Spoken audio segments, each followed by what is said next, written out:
Twickenham is always on hand for the big occasion, and today it provides the backdrop for the decisive encounter at the end of 9 months of the Aviva Premiership season. Not many will quibble with the fact that the best two sides in England are the VIPs today. Harlequins and Leicester poised to light up this mecca of rugby. One of them will leave here this evening with the title of champions. Well, the sun is almost certainly shining wherever you are, and you may be feeling a little guilty staying indoors watching the telly, but this one definitely worth a couple of hours of vitamin D deficiency. Let's quickly ask you, sir, is it Harlequins' destiny today to win the title? I would have thought so, definitely today, mate. Positive news from the Harlequins camp. Sir, you're a Tigers man. Do you think your team will once again be reigning supreme at the end of the evening? I'm hoping so, yeah. As long as it's a good game, a good game. But, yeah, go Tigers for me. Top work, sir. Enjoy your day. Well, of course, the forecast here this afternoon is for blue skies, but at around 3 o'clock, we are expecting a bit of thunder and lightning.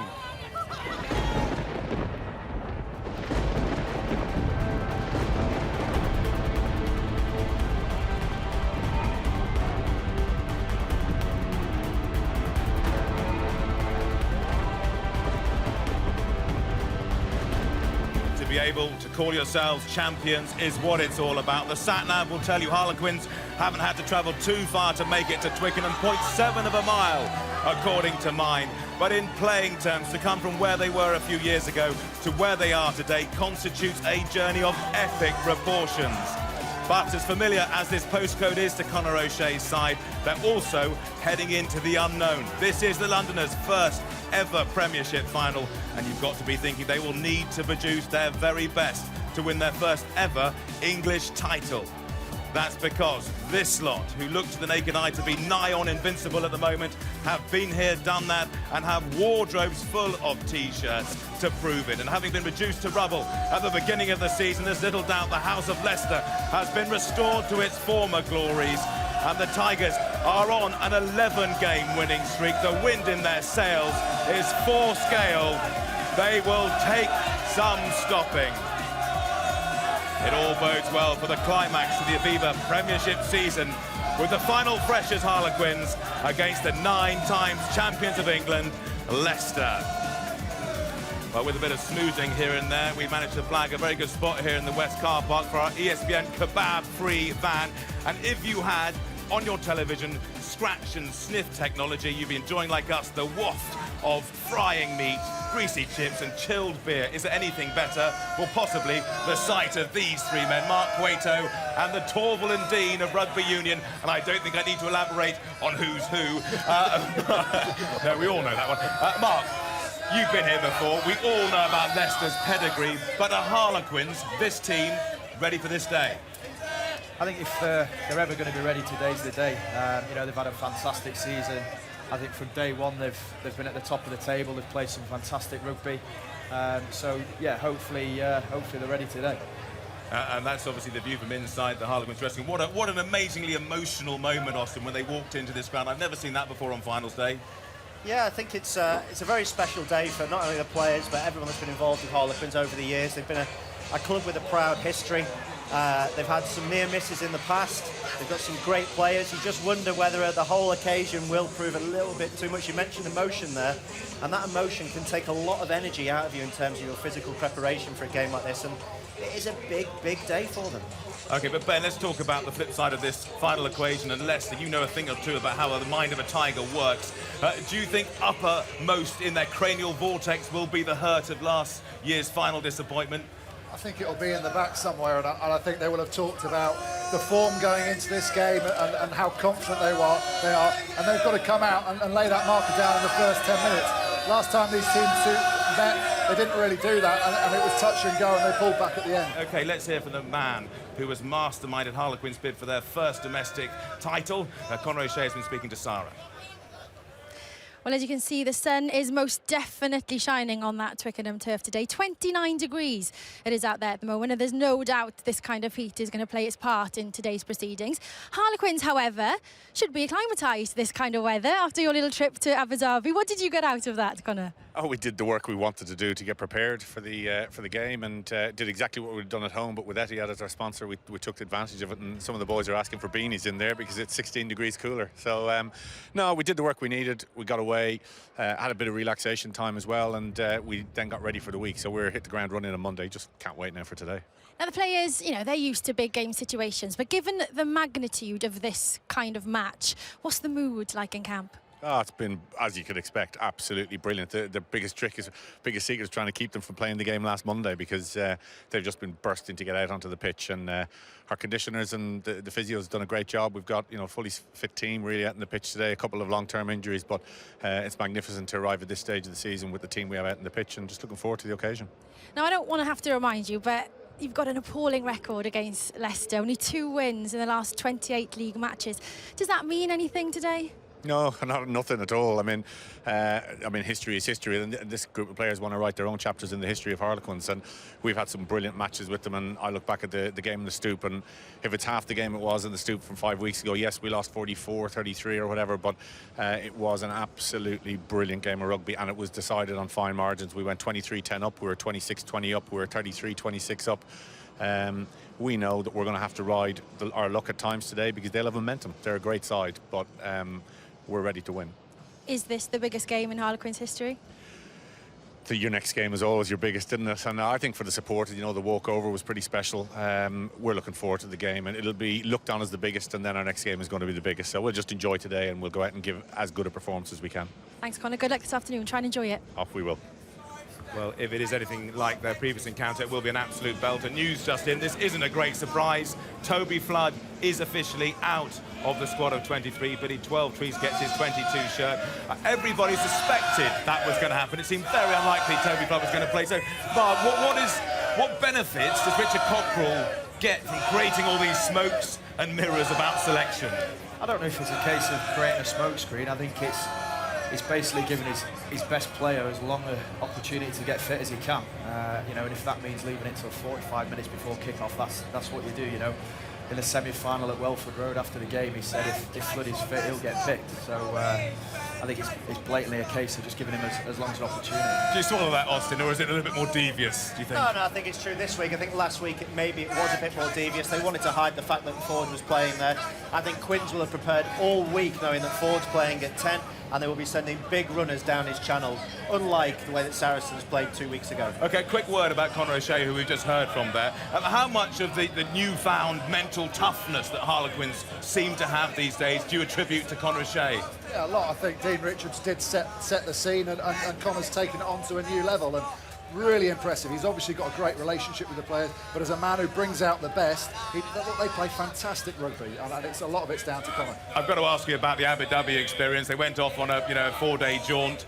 Was that, in essence, a motivational own goal? I mean, you're Leicester boys. You know how that would have gone down in the East Midlands. A few raised eyebrows, I guess. Well, we'll only find out today at the end of the game, won't we? I mean, if it doesn't work out and the players look tired at half-time, you would say, well, why are they training in 40 degrees? If they come out refreshed, they're playing in hot weather, they've trained in hot weather, it may work for them. You just don't know how these things work. But what we do know is that Leicester have got the experience coming into finals and do nothing different.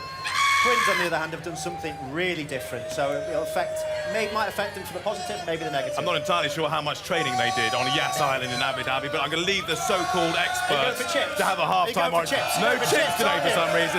I talk to the real experts over here. I just want to get the view from some of the assembled masses here. You look like a very knowledgeable man. Let's talk to you first, sir. How do you feel about the fact that a 19-year-old fly half, George Ford, is spearheading your challenge for this title? I think it's excellent. I mean, it's showing how the academy is working and how the grassroots is building up. It's fantastic. Good luck. Feel a little bit nervous at all? No. OK, man behind you is a Quinn man, and nice to know you're getting on. You are charged with the task today of trying to derail this Leicester juggernaut. How are Quins going to do it?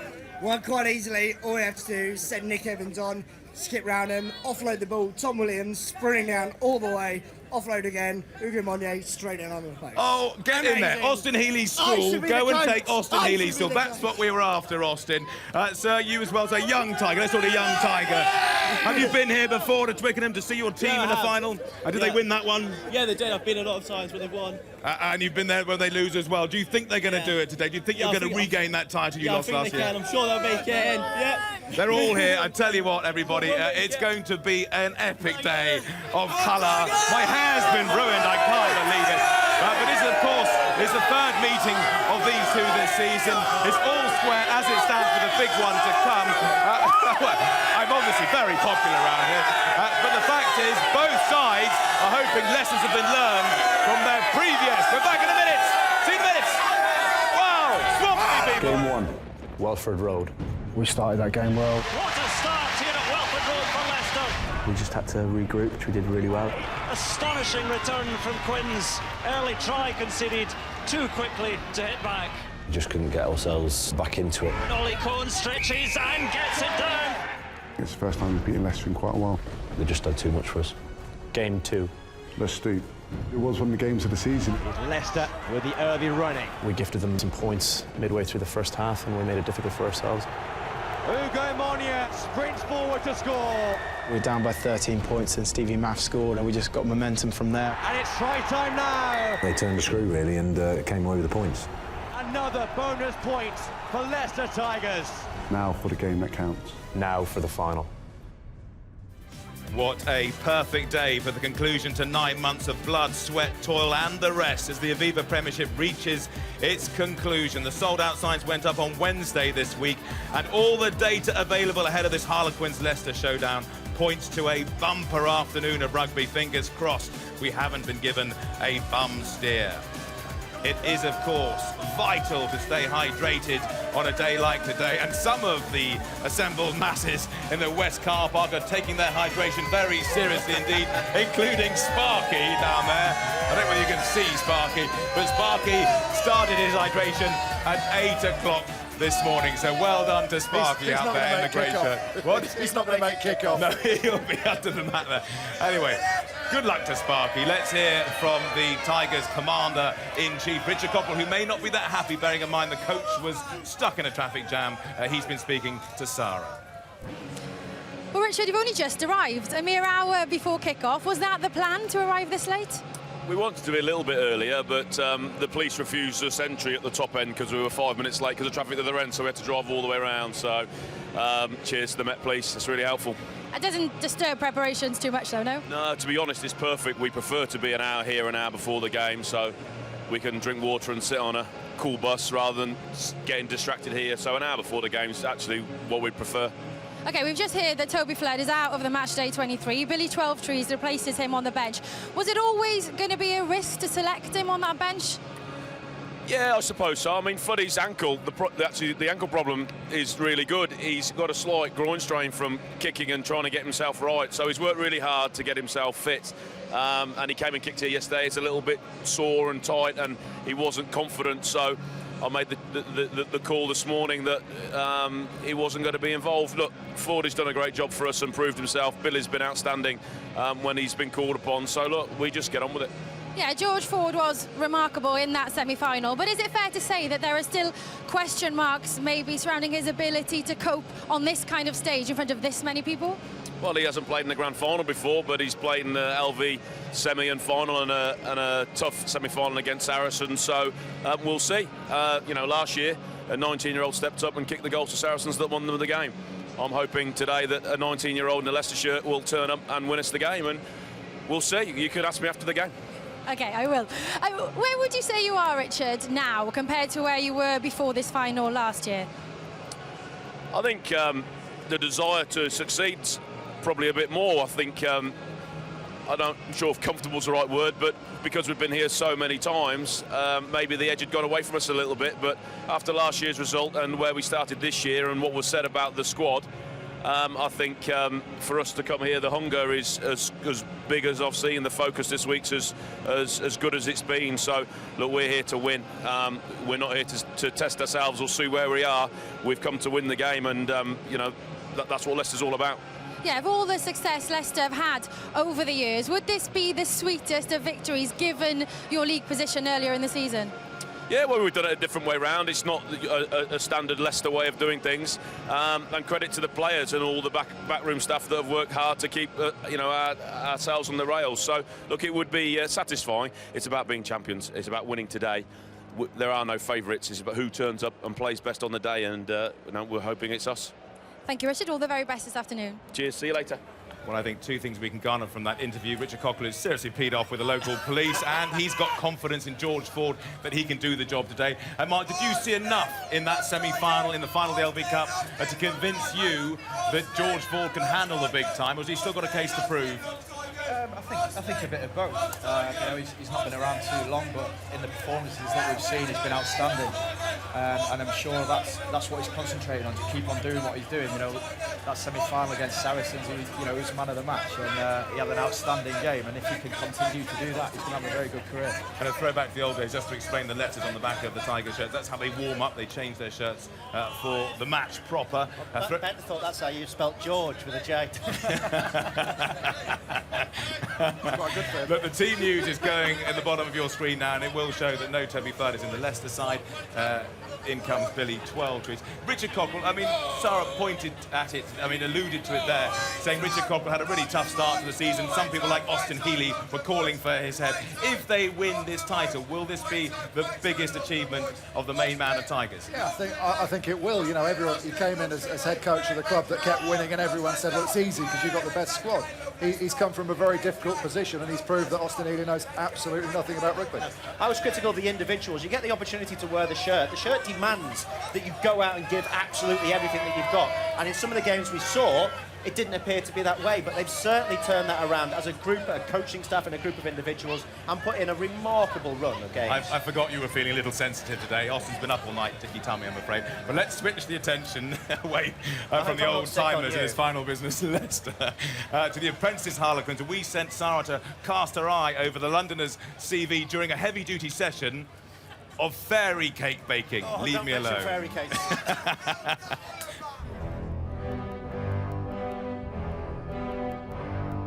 From across the land, 12 teams have been vying for English rugby's ultimate prize, and there are only 2 candidates left. One of those, Harlequins, have never reached a Premiership final before, so with that in mind, Lord Durden Smith has sent me here to assess their credentials. Dick, what are we doing here today? I don't know what I'm doing, to be fair.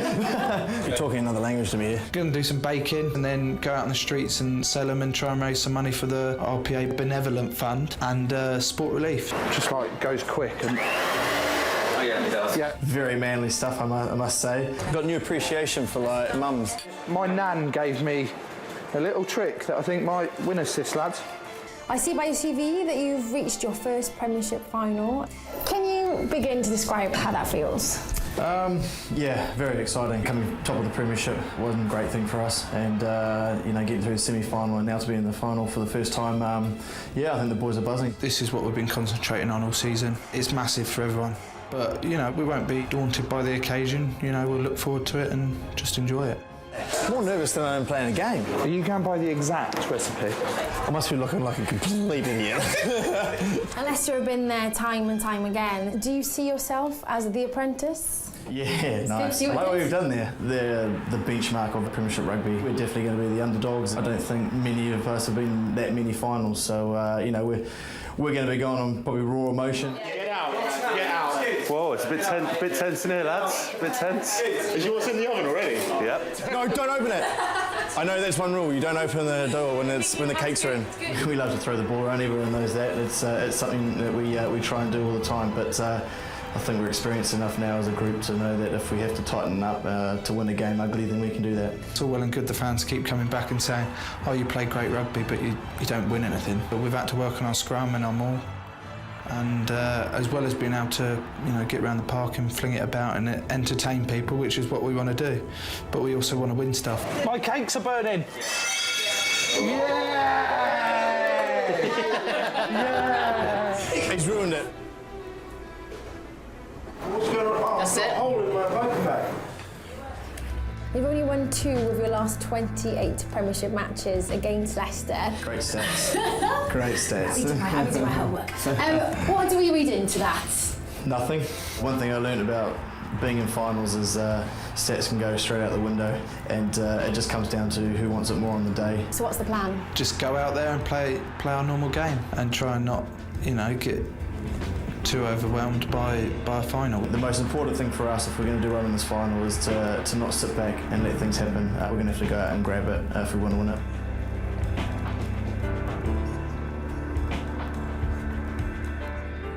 So, they've shown their creativity in the kitchen, now to the field of play. Only 80 minutes remain for the candidates to stake their claim. Well, I will never forgive Sarah for not bringing me back a fairy cake from that little mission. But a couple of things confused me about that piece, because at one point they were saying, we've just got to go out and play our own game. And the other, they were saying, we've got to tighten up, we might have to win ugly. What is Harlequins' best approach? I think they've got to keep doing what they're doing. We said earlier they've topped the table from round 1, and they've played the same way the whole season. And I think they'd be pretty silly to change the game for a one-off game, particularly against Leicester. You try and play a tight game against Leicester, they're one of the best teams in the country at doing that. So for me, they've got to stick to what they're doing. One thing they've got to be careful about is in this heat, going out and blowing themselves up too early, because there's a bit of excitement, and if they get that heat gets to them. Leicester have got a really strong bench, and we saw in the last game between the two, Leicester coming back. Harlequins almost the ideal position is to be 5 points down with 10 minutes to go, and all the pressure is then on Leicester. OK, let's talk about a man we saw there cooking fairy cakes with his grandmother's recipe, Joe Marler. Has he become a real focal point of this Quins side? Oh, without a doubt, and he had this reputation as a little bit of a hothead, and he sorted that out in some respects. He's still a very annoying player to play against on the field, but he plays with a smile on his face, and he enjoys winding up the opposition, and he's getting a lot of good results. But his work rate is phenomenal. If you watch here, he delays going into the ruck. Watch him go in when he does. He makes a decision, and he really makes a huge impact. But he hits this ruck 4 or 5 times. He gets spewed out, and then he's there to make the tackle, and what a shot that is on Downey, carrying at pace as we slow it down. Great technique, getting under the man. There's no way he's going to go anywhere. And then throughout the game, he's still got that niggle. That was lucky he didn't get a yellow card or a sighting. The next phase, he's still smiling with him on the floor. Watch what he does. He gets his face, little rub in the face to Doran Jones again. As we zoom in, you can see him rubbing his face. He's winding him up all the time. Next scrum, what happens?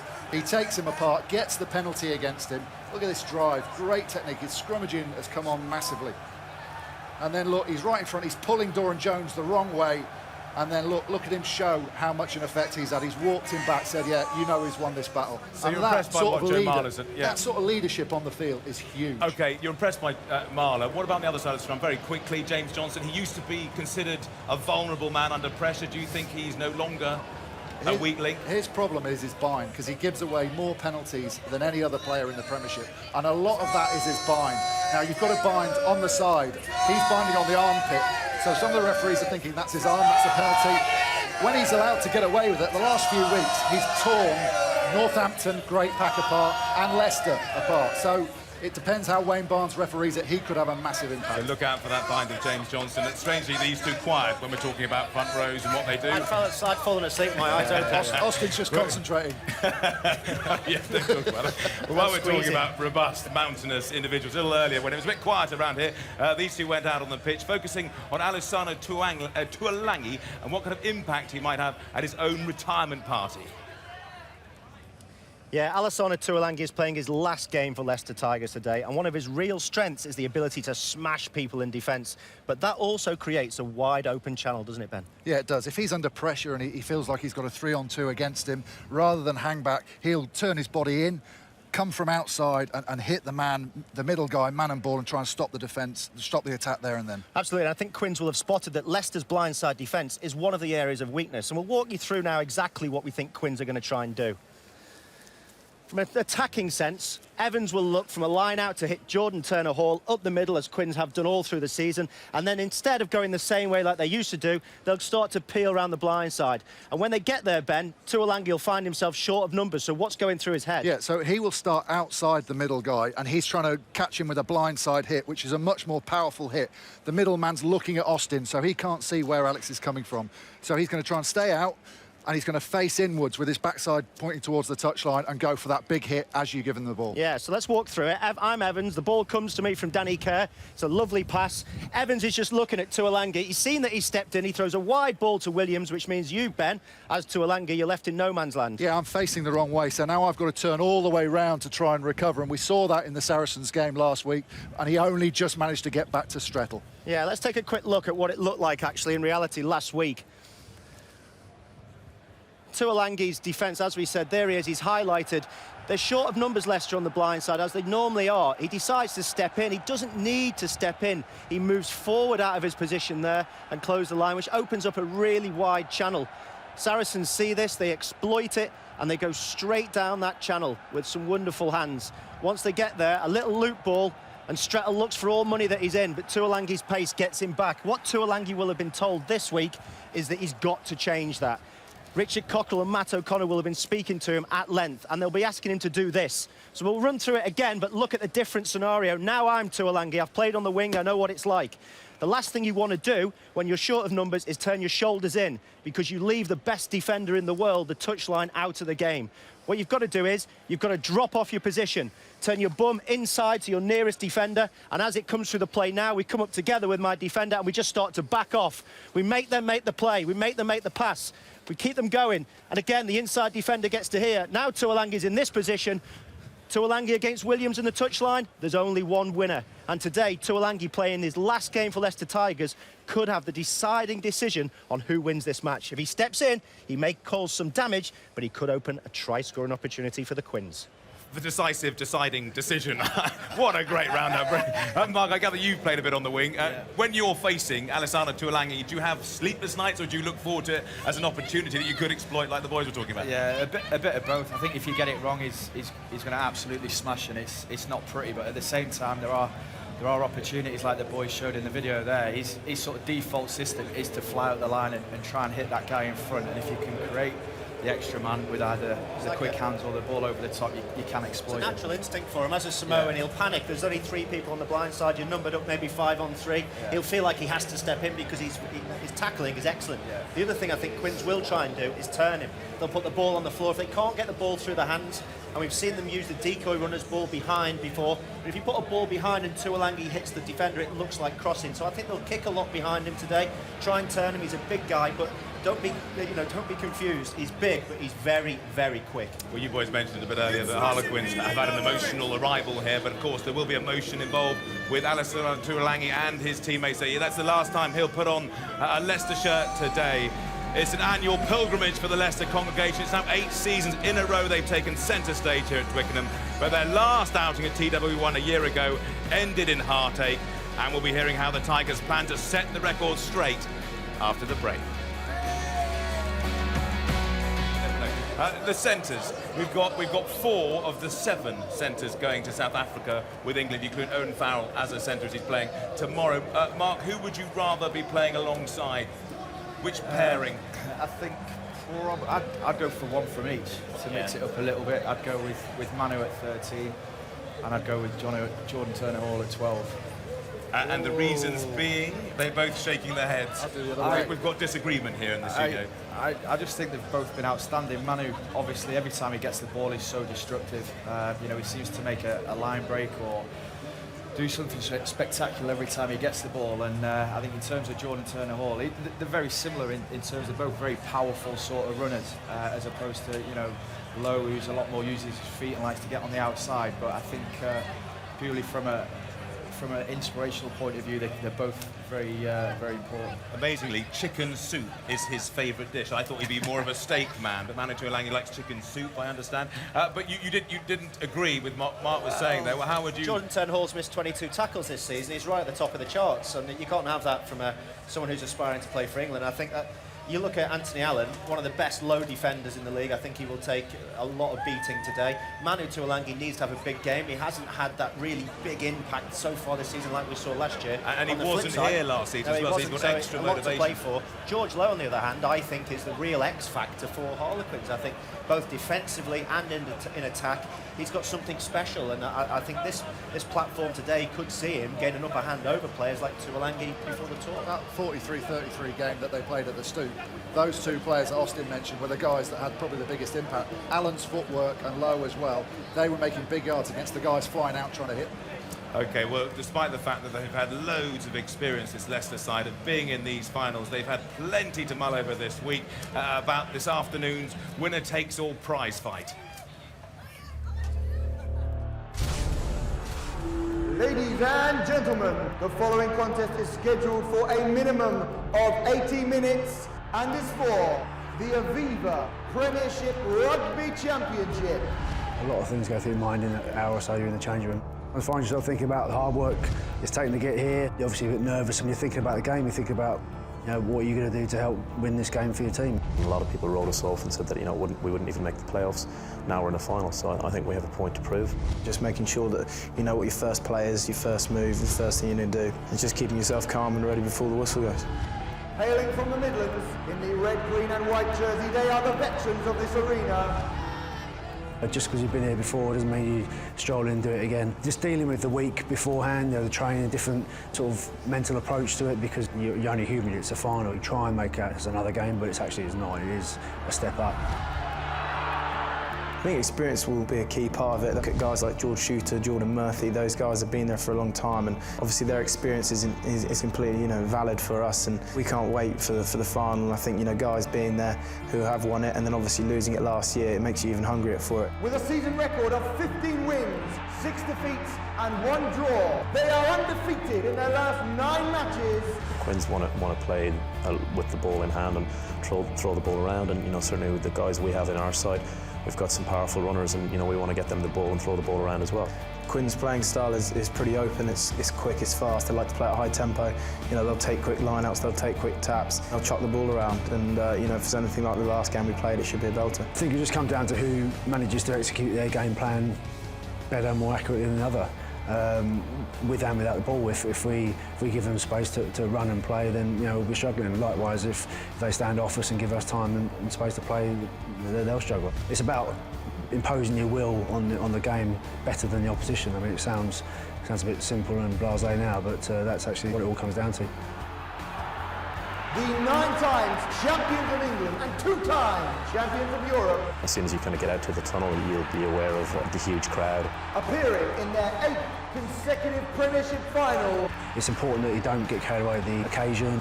Leicester Tigers. The minute before the game, when you run out and the crowd are going mad, they're the moments that you've got to remember and you've got to stick with you. So you try and enjoy it, because before you know it, those days pass. I have to say, I think the let's get ready to rumble man could have given it a bit more well. Was that you, Ben? It looked very similar to you. It wasn't you. He was too thin to be best. But the interesting thing that came out of that, George Shooter was saying that it's about which team can strangle the life out of the other team, who can impose their will on their opponents. But what are the first indications that we should look for that isn't happening for Leicester? I think the scrum's massive. If the scrum creaks, that's always been a traditional strength for Leicester. Sometimes the first scrum of the game they get caught because the opposition is so fired up, they know it's the area that they need to win. But 2-3 scrums in, if Harlequins are on top, then alarm bells are going to start ringing in the Leicester. I think it's the same for Quins as well. If you look at the stats, I don't want to give you a boring stat, but Robson's the top of the line-out charts. He's taken more line-out ball than anyone else. But he's the only Quins player in that chart, the top 50 players. Leicester have got 5 players, so it shows that Leicester have got more variety. Quins, on the other hand, only throw to Robson, really. So if you target him, you can starve them with possession. He's got that spring jump at the front, which Maffey got to last time they played. So the first time he tries to do that, there's going to be a bit of nerves from the hooker. That's not a boring stat, Austin. That was riveting. But Mark, we said we're going to highlight a couple of key individual battles. If they get a nice platform, we're going to see a fantastic contest between the 2 number 9s. If Danny Care hadn't been on the naughty step during the Six Nations, do you think he would now be England's number 1, number 9? It's very tight between the two, isn't it? I think obviously off the back of what happened Six Nations and Youngsy getting dropped towards the back end and Dixon coming in, then obviously you'd have to say that Danny Care would probably be holding that shirt now. But You know, there's been a lot in the press this week. Danny Kerr feels like he owes a big performance to a lot of people, rightly so. So, you know, it's going to be an interesting battle between Youngsy and Danny today. Okay, us media types, we've been banging on about this golfing experience between Leicester, who've been to 8 consecutive finals, and Harlequins, who are in their first final.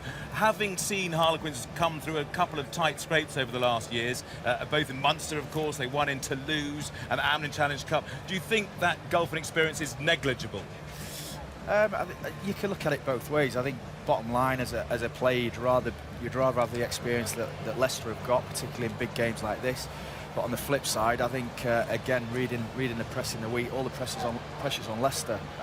You know, Conor O'Shea has been very good, as we've mentioned, about managing his team and his boys, and I think he's took the pressure off them and told them that they can go out there and you know, do what they do, and hopefully, you know, they're full of confidence. They've had an outstanding season, and I think they'll go well. And it's days like this that people like Stuart Lancaster remember. They want to see, he's got, I think, 18 players going on tour that are playing today. He'll be looking to see how they react to this big occasion. You know, there's young players in there.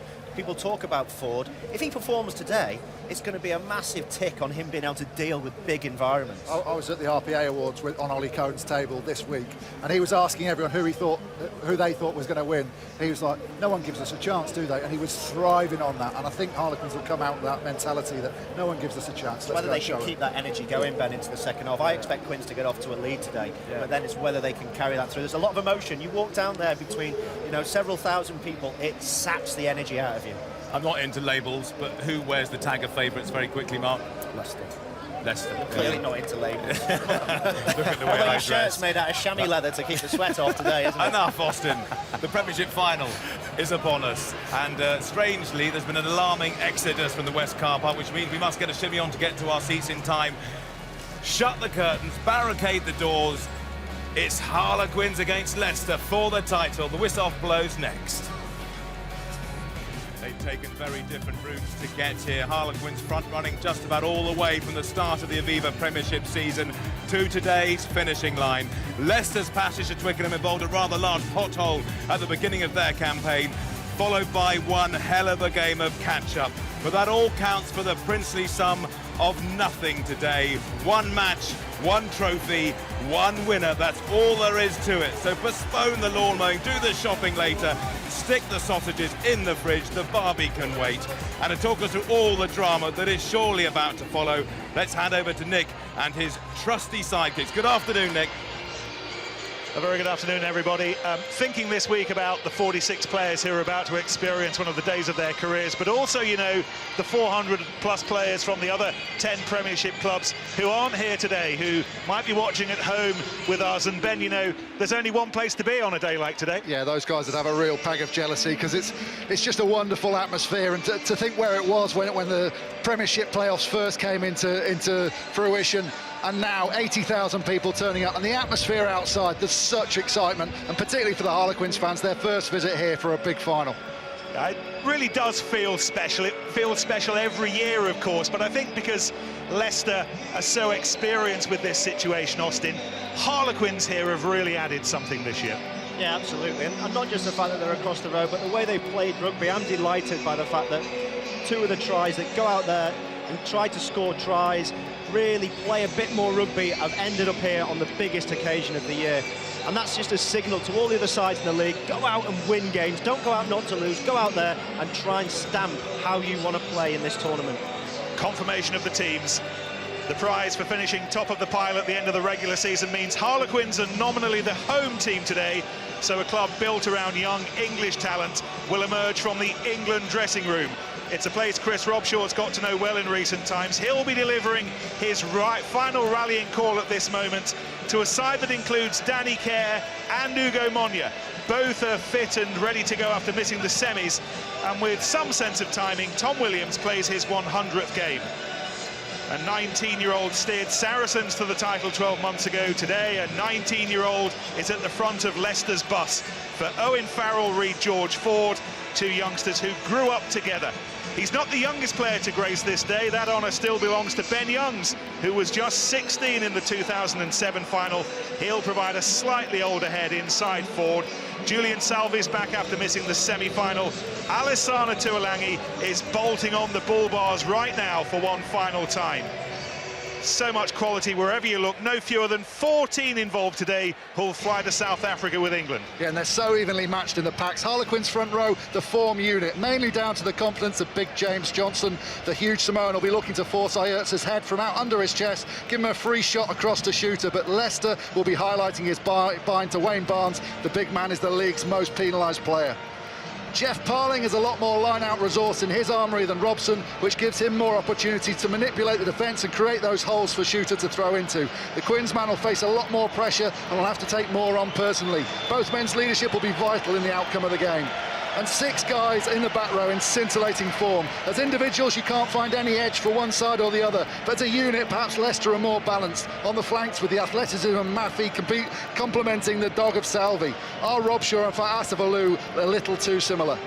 And into the backs, the battle at 9 between Kerr and Youngs will be more about attacking tempo than territory. That will be for Evans and Ford to decide. Expect Ford to be placed under more pressure than he's previously experienced.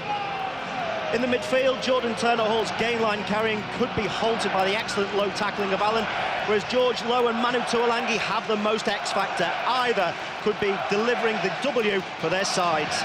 And into the battle of the back threes, Brown is the king of the stats and is the heartbeat of Quins' effort. But opposite him is Leicester's biggest advantage. Aguja and Tuolangi are the 2 best flyers in the Aviva Premiership and can only be stalled by Monya's excellent defensive qualities. On paper, Nick, it really has got the makings of a classic. It really does. Premiership final day, Premiership final weather. It's almost as if the summer starts here. We ought to have it in the diary every 12 months. The sun comes out on the day of the Aviva Premiership final. Leicester are already out, or at least their replacements are. A win away from becoming English champions for the 10th time. What means more, though, that little statistic, as Jordan Murphy leads his blokes out behind him, or the one that Harlequins are contemplating, 146-year history, and they've never been English champions, the aristocrats of the club game, but they've never won the crown. That's belonged on so many occasions to the guys on the left. Murphy skippering the team, and here comes Robshaw and his bunch.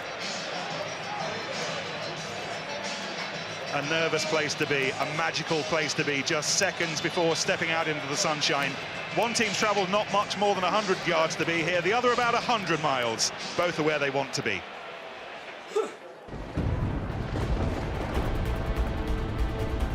To have come so far has taken dedication, resilience, hard work and determination. Just a stunning finish. To defeat the foe, you need to be smart. We must put our bodies on the line.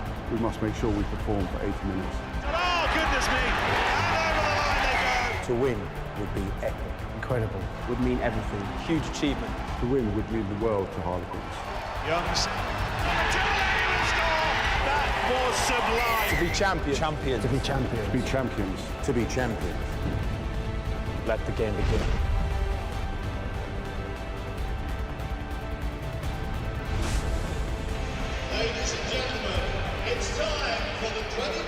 The 2012 Aviva Premiership final. The two best teams of the season meet on the final day of the season. How it should be.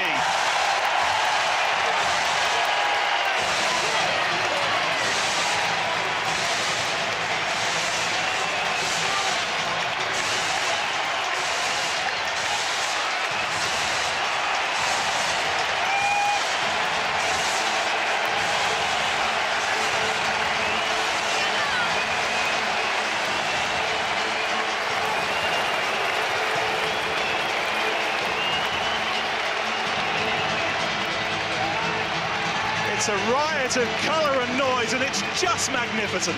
It is. It's days like this when all the hard graft, this is what you look forward to. It's why you play rugby. You want to walk out there, but you have to temper that emotion. You can't let it get to you, because I've seen it so many times before. It drains you of energy. You've got to thrive off it and let it give you more than you can possibly give. Yeah, you spoke about the nerves in the tunnel beforehand. It's as you walk out onto the pitch that you have to flip that switch and harness those nerves and turn them into excitement and really thrive off it, but keep control in your mind as well. Quins finished 1 point ahead of Leicester at the end of the 22-game regular season. Wayne Barnes in charge for the final day of the season for the 4th time in 5 years. Dave Pearson, the referee 12 months ago, is one of the touch judges. Paul Dix the other. Jeff Warren, the television match official in our trucks. Not a new feeling for Jordan Murphy and co, but no less special. An astonishing 8th Premiership final in a row. 21st major final since they first started to come to southwest London in the late 1970s. And so many of that Leicester team who won those John Player Cups in the late 70s and early 80s are with Leicester today. So many great names who made Harlequins what they are with them as well. This is a key component. I think Harlequins would have chosen to kick off. They'll go down the middle. Nick Evans was looking for Rob Shaw, but it was Leicester who got there first. Back feet, push, push. Ben Young's still only 22. He seems to have been around for so long.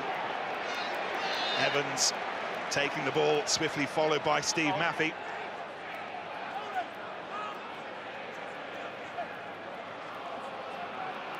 Rob Shaw again. Been here, of course, a number of times this season, notably with England. Quins have played a couple of Premiership matches here. The big game being one of them, and then the big tackle, the first of the day from Manu Tuolangi on Kerr. Play advantage, a bit on the horizontal, not dangerous. Quins have a penalty on its way, though. The tackle was not dangerous, but Wayne Barnes has deemed it was worthy of a penalty kick from Tuolangi.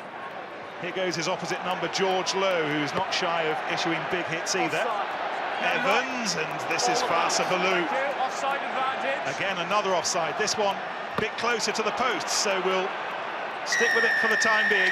So 2 early Leicester penalties, 1 for the tackle, and then a later one for the offside equals an early kick at the post for Nick Evans. A penalty from behind the horizontal as well, but it wasn't dangerous in my view, just beyond the horizontal. We're just listening to Wayne Barnes explaining his decision about Manu Tuolangi's hit. He's lucky here, Tuolangi, because I think Wayne Barnes is right. It's not overly dangerous, but probably because of Danny Kerr's actions.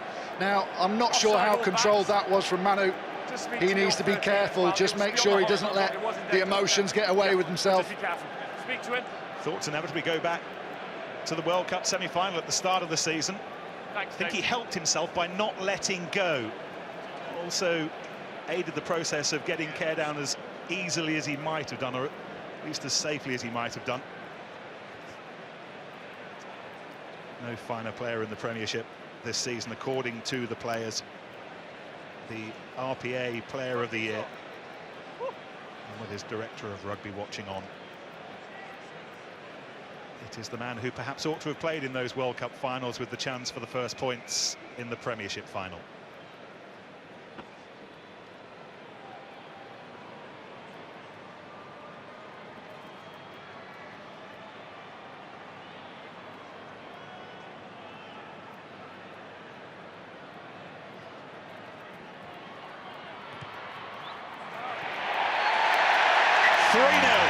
Nick Evans. That's what you need, a big game player. What he did there was he really slowed his action down and he made sure he'd come right down before he hit it. No rushing, really good way of getting himself into the game. First restart for Leicester now. It'll be interesting to see whether they kick it left or right. You'd think they'd kick it right because they don't want Brown being able to wipe a kick with his left foot. It's their go-to play for Quins to get out of their half, but they've kicked it down his channel.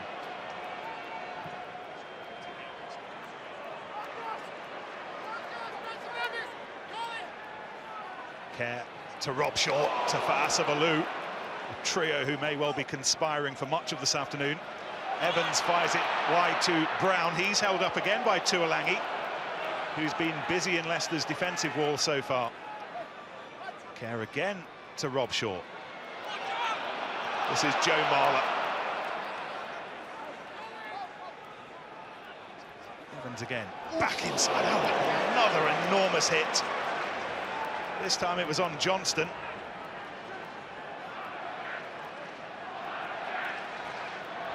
Jeff Parling and George Shooter coming in there, hitting the biggest man on the field. We felt that one up here. Evans goes high. Murphy should hold on to this, which will add to the 9 seconds so far that Leicester have been in possession. Such has been the story of the opening phases of this match, and then there were Leicester players being held down in that tackle. Well, a little bit unlucky for Harlequins. They got into great body shapes onto the ball. Wayne Barnes deciding that it was a ruck and penalising the tackler.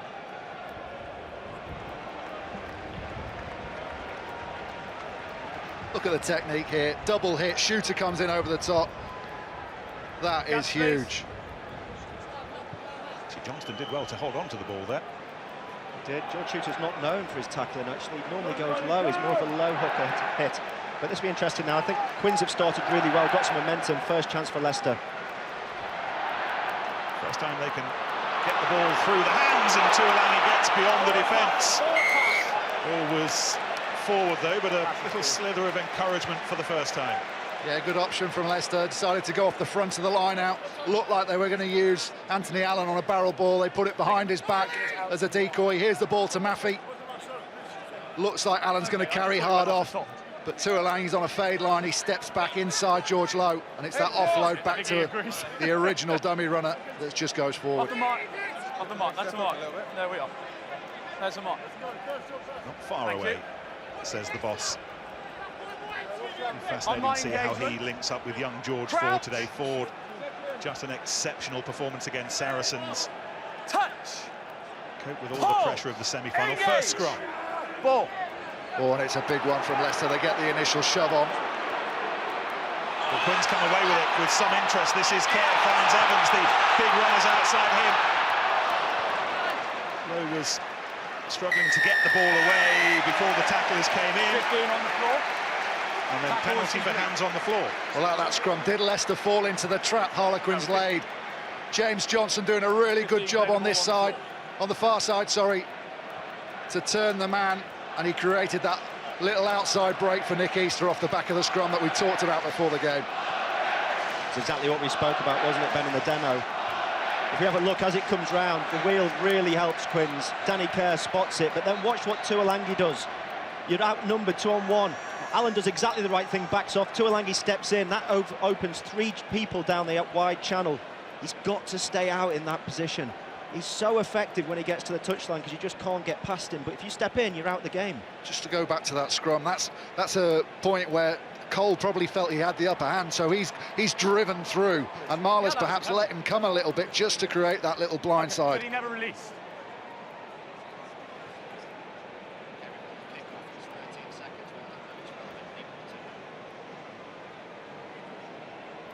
Yeah, I just didn't see you come off it.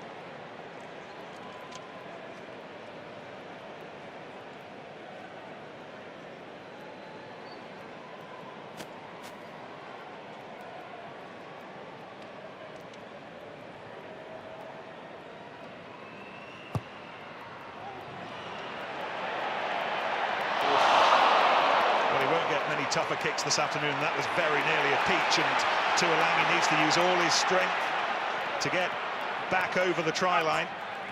Youngs creates some space, and Allen did well. Took the subterranean route in the end.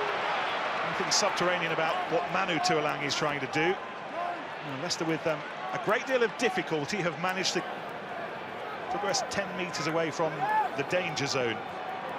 But they have had to work so hard, and Young's in the end satisfied to kick long. Mike Brown, look how keen he is to get on with it. He leaped ahead of Scott Hamilton to try and take the early throw, but in the end they'll draw breath and be a little bit more calm about it. It might seem a little bit ambitious from the likes of Anthony Allen, but it was all made from Tuilagi. Bad decision making. If he puts the ball down over the try line, then it's a 22-metre kick drop out. As it was, Leicester, if they'd kicked there, they would have been on their own try line. Allen thought it's worth a go at having a little break. Well, if you came down from Mars, Nick, you'd think that Harlequins had played in 10 finals and not Leicester, wouldn't you? Leicester seemed to have panicked early doors. You talked about Harlequins needing the quick start. You expected the quick start, and it's what we've seen so far. Who's in? Full line. It's about them keeping that energy going, not using it all up too early. They need to make sure that Leicester are having to tackle and maul and defend, because that's the hardest area of the game. First line out one, not the way they'd have expected to. They were looking for Easter, but it fell into the arms of Asabalu. Kerr to Evans. This is Jordan Turner-Hall. One of those bruising inside runs. Evans, flick back to Robson, who gets the ball away cleverly.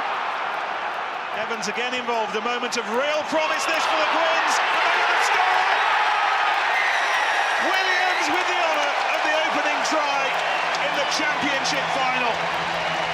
Well, Harlequins have come out and they've employed a game plan, and they are right on top here. Fantastic try.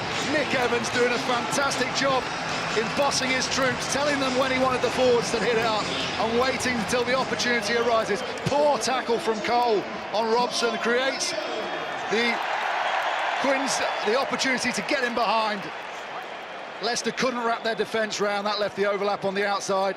Evans said, let's go wide now. He told Robson and Easter to hit this one up. And once they're in behind, he's screaming for the ball to go through the hands. Brown times his pass perfectly. That is a good score. Well, he missed half the season with a broken arm. Return to form coinciding with becoming a dad, and all the nonsense, you know, of a couple of years ago that he got caught up in has been long forgotten. Tom Williams is in the form of his life, and as he notches up a century of Premiership matches, he's a try scorer in the Premiership final, and life does not get much better than that.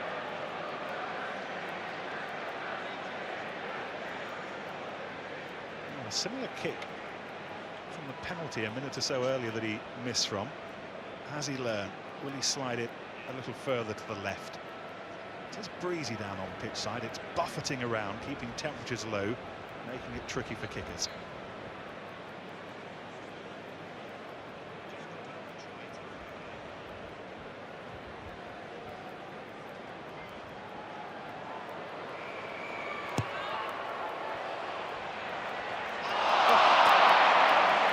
Well, this time it hit the inside of the post and went out. Good grouping, though. Good consistency. Oh, dear.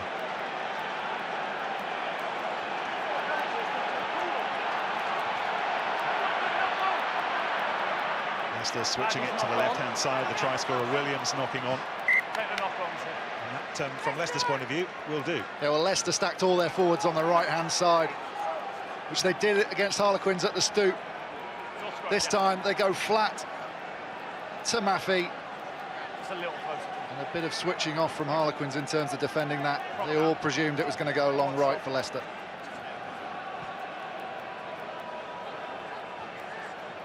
Guys, if we look back at the try, it's Shooter that misses the tackle on Robson. They go through. This is their 100% play. Quins, once they break it, they know exactly where they're going. Leicester don't get enough players around to the far side in time. Evans spots this. Brown's got his hand up. He knows exactly where the ball's coming. Danny Kerr does really well. And then we see Tuolangi caught in a little bit of no man's land out in the wide channel. If he stood flat, does he get man and ball? Difficult to say. Hard try to stop. But that is Quins at 100%. They've been playing for over 10 minutes. So far, Leicester haven't had the ball for more than 58 seconds. You had your stopwatch out. You've got a stopwatch for Christmas. Out-nosing Oz in the North States. It's the kind of stat that normally keeps them awake at night, but it's been a very good start for those boys and their colleagues who were chosen to begin the match. The benches will play a part today. It's a hot day. It will be a match for 23 players, not just the starting 15. Touch! Pause! Stand up, please. This scrum will be a real test, because this time Marler can't back off.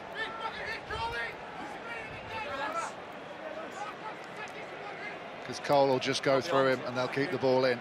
So we'll get a real indication of who's on top. On the touchline, there's no point Harlequins wheeling towards the touchline either, otherwise it gives a free shot for Waldrum off the back of his scrum. Pause! Engage! Early Quins. Keenness to get in there and try and disrupt Leicester. Cost them possession. I think there's advantage coming from this, but Ojert's not interested. The timing of the tackle from Easter, I think it was exemplary. First time Leicester have had any real threat close to the danger zone. This is Maffey. Talk to me again. Another penalty coming. Advantage, then. It is your advantage. New advantage. New advantage. First time Leicester have threatened. First time they've had the ball for any significant period of time. Where's Ford going with this? Alassane Tuolangi is the chosen destination. Ball ripped backwards. 2-1's offside, then slowing the ball. Still penalty Leicester, no advantage Kane. First skirmish forward, first opportunities to get their scoreboard rolling. Goal for goal. I wasn't certain. Great little break from Marcos Ayerza, picks his line really well. Waldrum goes from the penalty. And look at this line from the loose head. Times to perfection, off the shoulder of Youngs. Now, did Nick Easter have a little tug back before the ball got to the Leicester player? Argentinian who's been to Twickenham on this day for each of his 6 seasons at the club. He probably assumes that that's part of his contract. He will finish each season, Marcus, at Twickenham playing for the Premiership. There's a shot one year if he doesn't. Anyway, his burst has led to this first moment of opportunity for Cockrell, and more pertinently for young George Ford.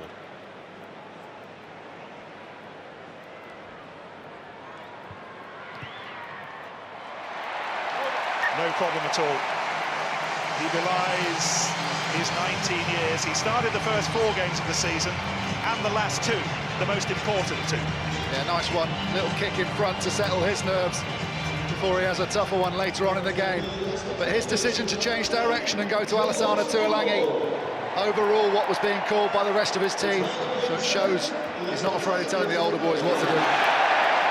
Jack Farling was undershot, so Quins can regain the kick-off with Monya, who does that job so well.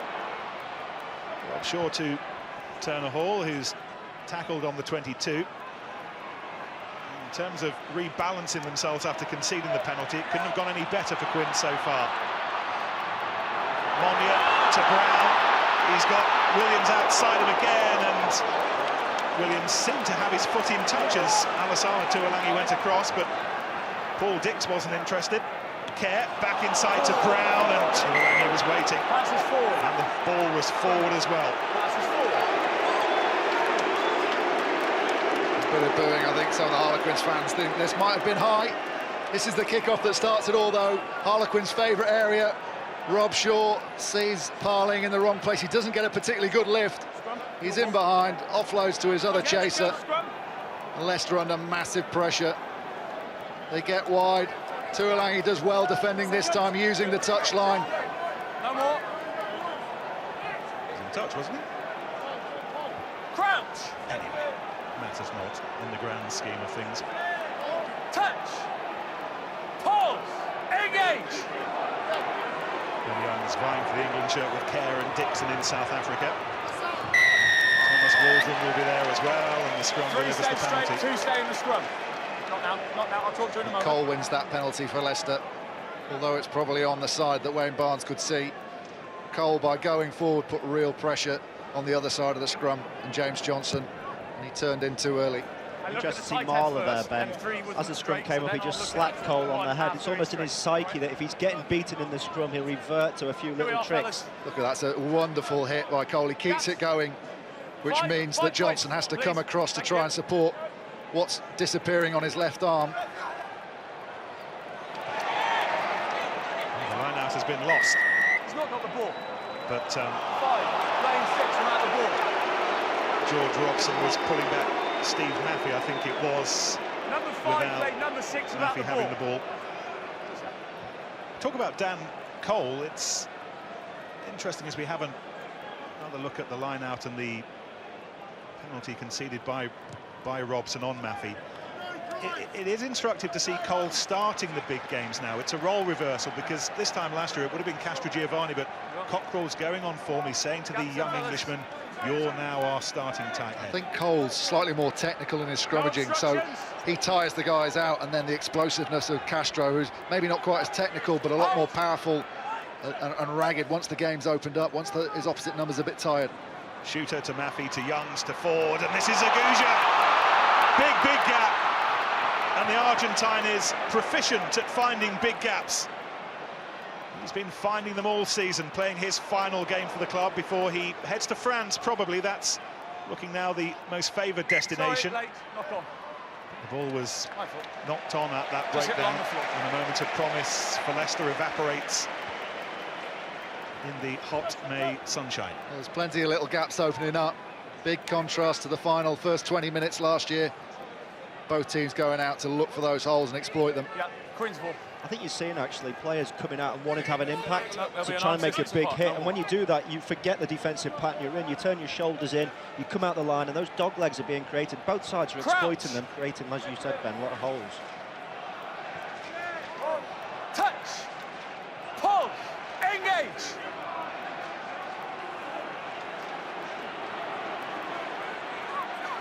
Scrum twisting and turning under some pressure, but that was illegal pressure, and Kerr doesn't wait to hang around, and he's tackled on halfway. It's the way that Kerr and Quins have been playing their rugby this season. This is the way Fa'asa Valu's been playing his, uncompromising. Evans to turn the haul.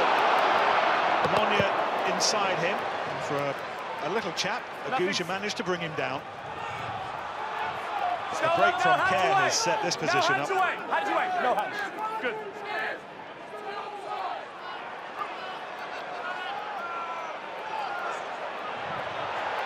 There's Arne Tuolangi and Joe Gray just having a word with each other.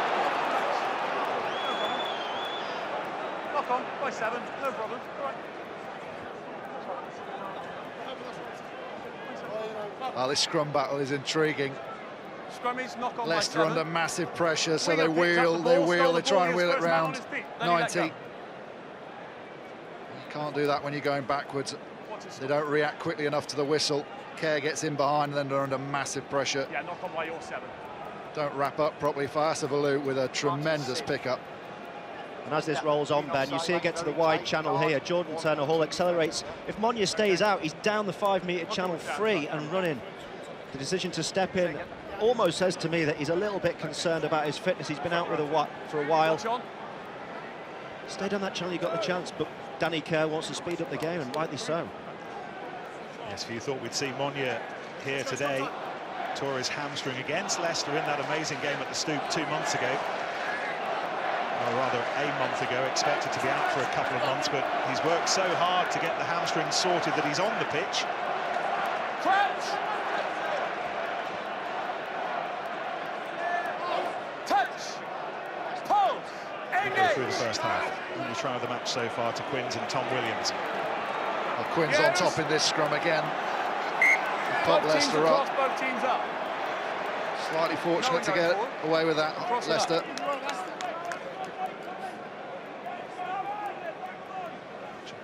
Joe Marler thinks so. He thinks he had Cole there. He's moved quickly for the 21-year-old in recent times. What a year or so it's been for him. England debut surely not far away. Cole, Corbisiero, Doran Jones, Mullen and Stevens, the other props, will be on the plane. Relax, there's a mark. Heading Don't to stand on South it and Africa you with feel Stuart worried. Lancaster. Don't stand on it or it's a free kick. Don't stand on it or it's a free kick. You've heard now. He's got to be banging on the door for a starting spot at some point in the Test series, Joe Marler. Crouch. Touch. Pull. Engage. Penalty Quins. It's a great old battle in the scrum at the moment. You went down. Penalty against the Zhirtse. That's that binding issue we were talking about. Johnson will bind on Ayert's armpit, and then he puts real pressure on Ayert's, struggling to get his hand through the inside and up onto the side of Johnson, and he just folds in with him.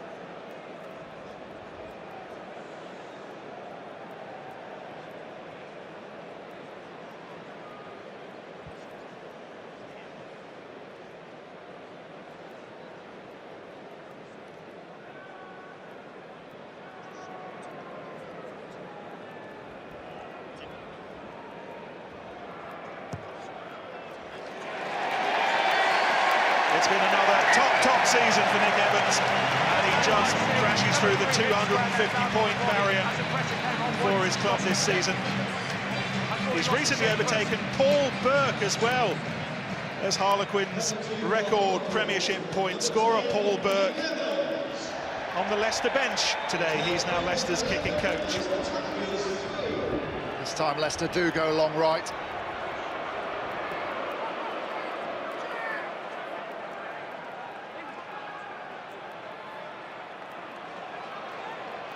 Rob Shaw's got through some work early on. Manages to find Turner Hall, who's done likewise, but the ball was lost forward in the tackle that was made by Skivington. Brown goes backwards. End of a season when he's regained his England stripes, Six Nations. Another will be in Durban in a week's time. Yes. Murphy called time on his international career this week. No more Ireland caps for him. Waldron will hope there are more English ones to come. Youngs to Murphy, to Ford. Hold the ball up nicely, in no particular rush. Fed Anthony Allen when he wanted to.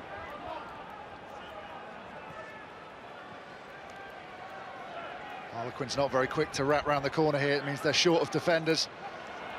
They all have to step in. If Leicester can get quick ball and come down this right channel, they could be in trouble. Ajerta again. It looked as if Youngs might have knocked the ball on there, but Graham Barnes was perfectly positioned. And now Harlequins think they've got a snip of it.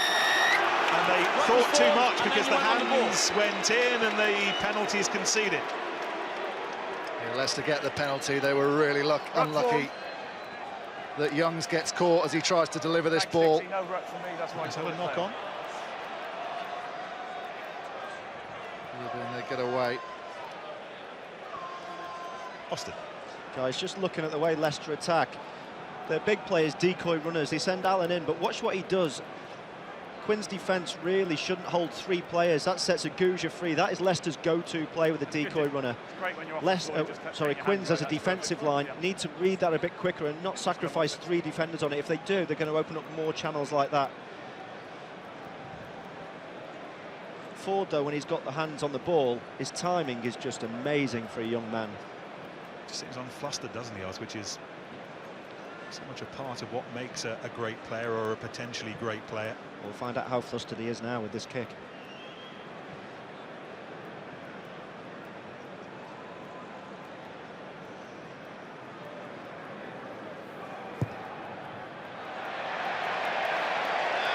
Now, the roars you heard were London roars, as the ball didn't so much drift to the right of the post as stayed on course. It was never really on target. He's got to wash that out of his mind and move on to the next one. Well, we said it before the game, he's only got a 61% kicking average. I know he's only played 8 games this season, but that's an area in tight finals like this where you've got to deliver. You just simply have to deliver. Just wonder, Austin, if that's one of the reasons why Richard Cockrell was so keen to give Toby Flood every opportunity to be fit for this match, just to have somebody like him on the bench in reserve in case. Especially in the latter stages of the game, Nick, yeah. Marlow, tagged, but makes a couple of metres and then he holds on to the ball. And this is a significantly simpler kick for young Ford. That's your choice. Well, it's now much simpler because it's been marched forward 10 metres. Chris Robshaw just trying to slow Ben Youngs down, prevent him from taking a tap penalty if he wanted to. Held on, number 7, kick the ball away.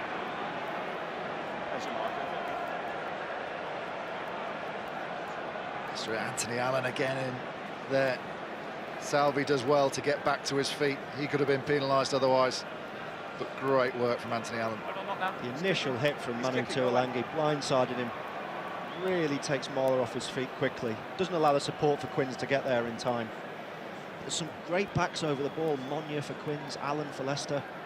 It's not like the old days, isn't it, when backs didn't have to go into rucks. Or didn't want to, was. Well, exactly. Look what it's done to your face, Ben.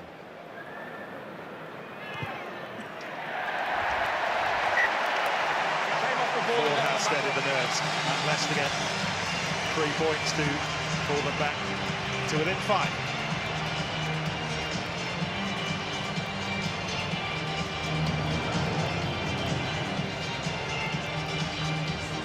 Penalty for Leicester. his professional debut as a 16-year-old. 16, 3 years ago. The youngest ever now to start at 10. I played in that game. He gave me a couple of good rollickings. I thought this guy will go somewhere. Obviously knows his rugby. That's well taken by Waldron. There's yours, Dixie. Youngs, who was 16 when he played in this match. Oh, and then Tuolami on Brown, and then he goes back in for a little bit more. So Evans has to come away, and then the tackling is becoming more insistent. Skivington with the latest big one.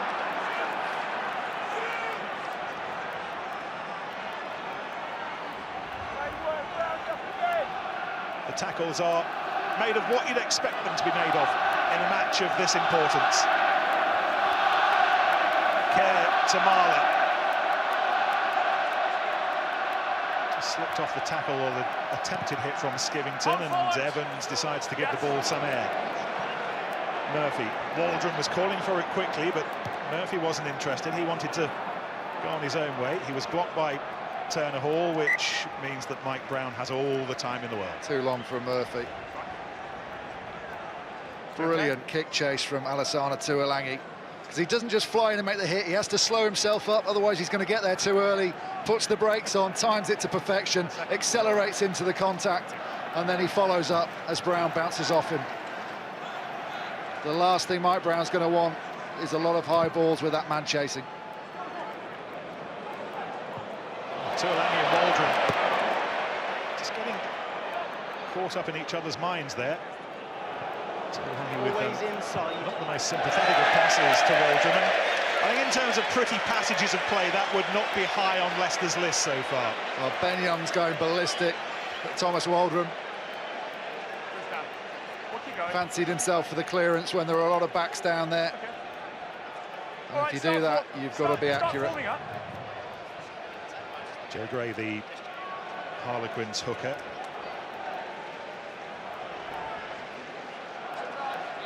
Yeah, they're all in. Robson prowling up and down the line out. He goes to the front. Expect him to spring up into the air.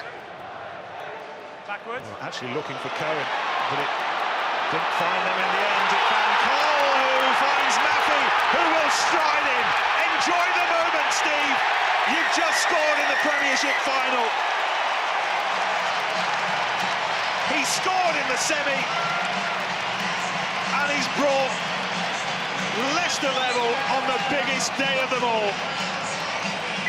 And he scored in the EDF final. This guy knows where the try line is. Really good support, but it all came from an area we highlighted might be a weakness for the Quins. They used the dummy to Robson at the front. Cohen gets his timing wrong between him and his hooker, and once you're in behind on the opposition ball, if you've got that sort of pace, you're going to score. Good reactions from Cole, great timing of the pass, and then the legs just open up. Time for a little celebration. How cheeky was that? Could have done without a Sam Vesti moment at the end of that, but he had a little bit more room than poor old Sam did down at the Wreck a few weeks ago. Inexplicably, Tonga left Steve Maffey out of their World Cup squad 12 months ago. Goodness knows what their selectors were thinking, but they've not made the same mistake twice. He's in the squad for their summer internationals, and we all know why. This, for the first time, for a Leicester lead. Tigers are ahead, and it's just so like Leicester. It's been largely a Harlequins match, but look at the scoreboard, boys. Yeah, now we need to see how Harlequins react to this. It's been all them the first 30 minutes of the half. And now they've got to put the fact that they've got nothing to show for it, a negative to show for it. Just carry on doing what they're doing. Good game, though. Enjoying this. What a game this is. Into the final 10 minutes of a fabulous first 40. Well, this is Richard Cockrell's dream. Score a try, kick off, set up the maul, and reassert your dominance. Keep walking, Captain. And Harlequins do not defend the maul particularly well. Youngs with Brown underneath it. Ball's gone loose. It was knocked on. Jordan Turner-Hall and Fassa Valou were trying to give Brown as much protection as he could, but the quality of the kick and the quality of the running meant it wasn't easy. Well, I think Durden said before the game, when will you know when the pressure's getting to Quins? And I think we're starting to feel it now. It was a big hit by Maffey, but that's all come from the Tuolangi chase before. Leicester now starting to get the upper hand, as Ben said. When you kick a restart like that, Leicester just love it. But we've seen two incidents where Quins have changed their game. Normally, that line-out they would have thrown to Robson, because they always do, but they think Leicester are going to mark him, so they didn't. They've caused a mistake from changing their own game plan. Same with the kick-off. They don't normally kick down to that channel. They kick straight for Robshaw or for Monya to chase. Change their game plan again, caused them problems. Go back to what they know best. It's served them well all season.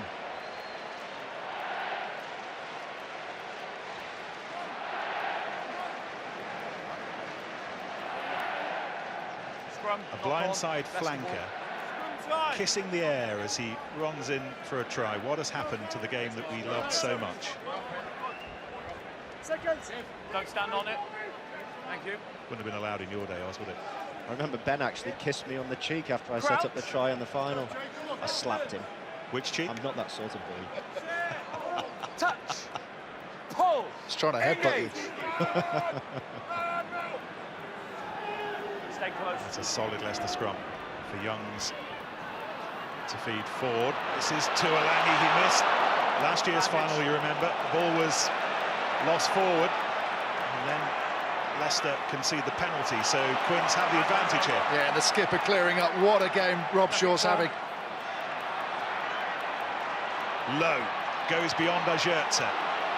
This is the hooker Gray, and then Low again finds the prop Marler. Care to Evans for Asavalu was offering himself, but Williams was there, and the tackle by Anthony Allen. There goes Monya, test of that hamstring that's been elevated and in ice for much of the last fortnight. And Tuolangi is on the floor, scrapping for the ball, and they've won it back. Here goes Waldron. Leicester just winning the key battles at the moment. Oh, and then Cole lost it, but how well did he do to get back the ball as Asavalu tried to rearrange his ribs. Here goes Allen, ball in both hands. Tuolangi, one thing on his mind. Leicester are beginning to boil here as we close in on the final 5 minutes of the first half. Forward to Parling. Tackled by his England captain-to-be Robshaw. Lost in mention, some of the backs who are good over the ball. Ugo Monya take a bow. Under massive pressure, Harlequins. He gets the reverse on the penalty. 11 on his feet, What a trying to phase pick of up the play ball. from both sides, though. Mark's with you.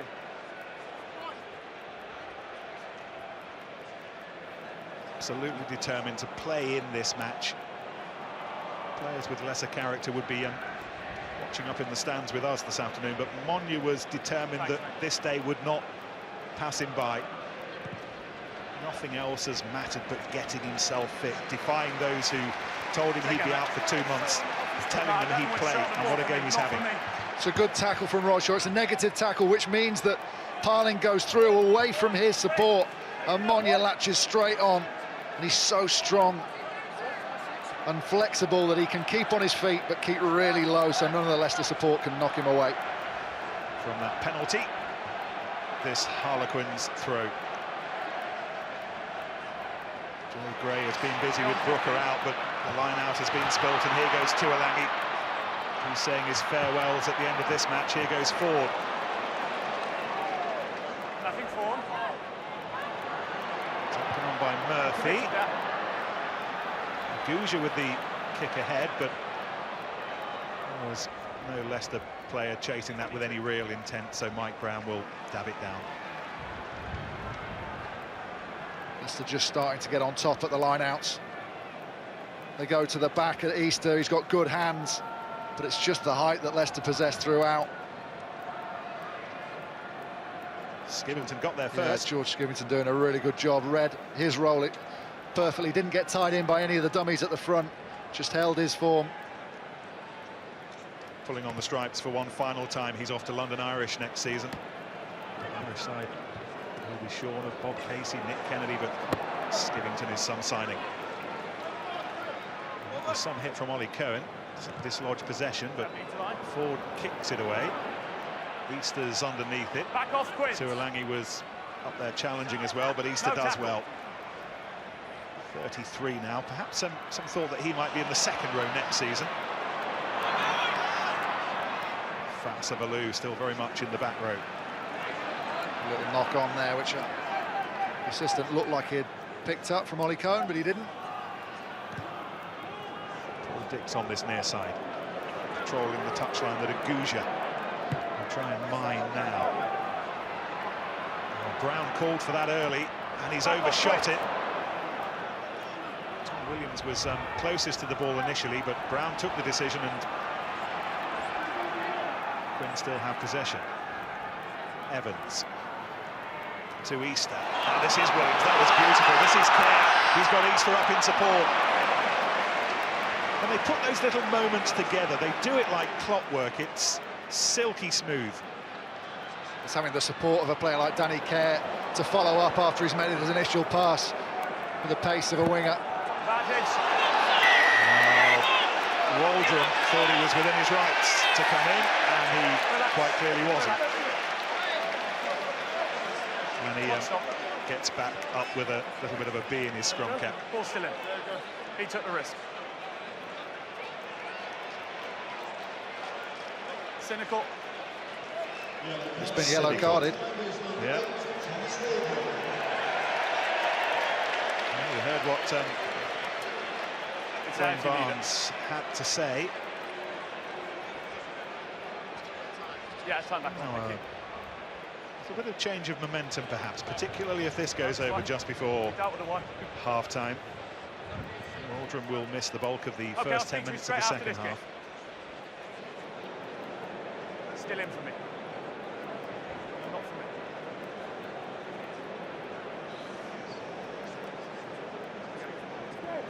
Yeah, time for the kick-off.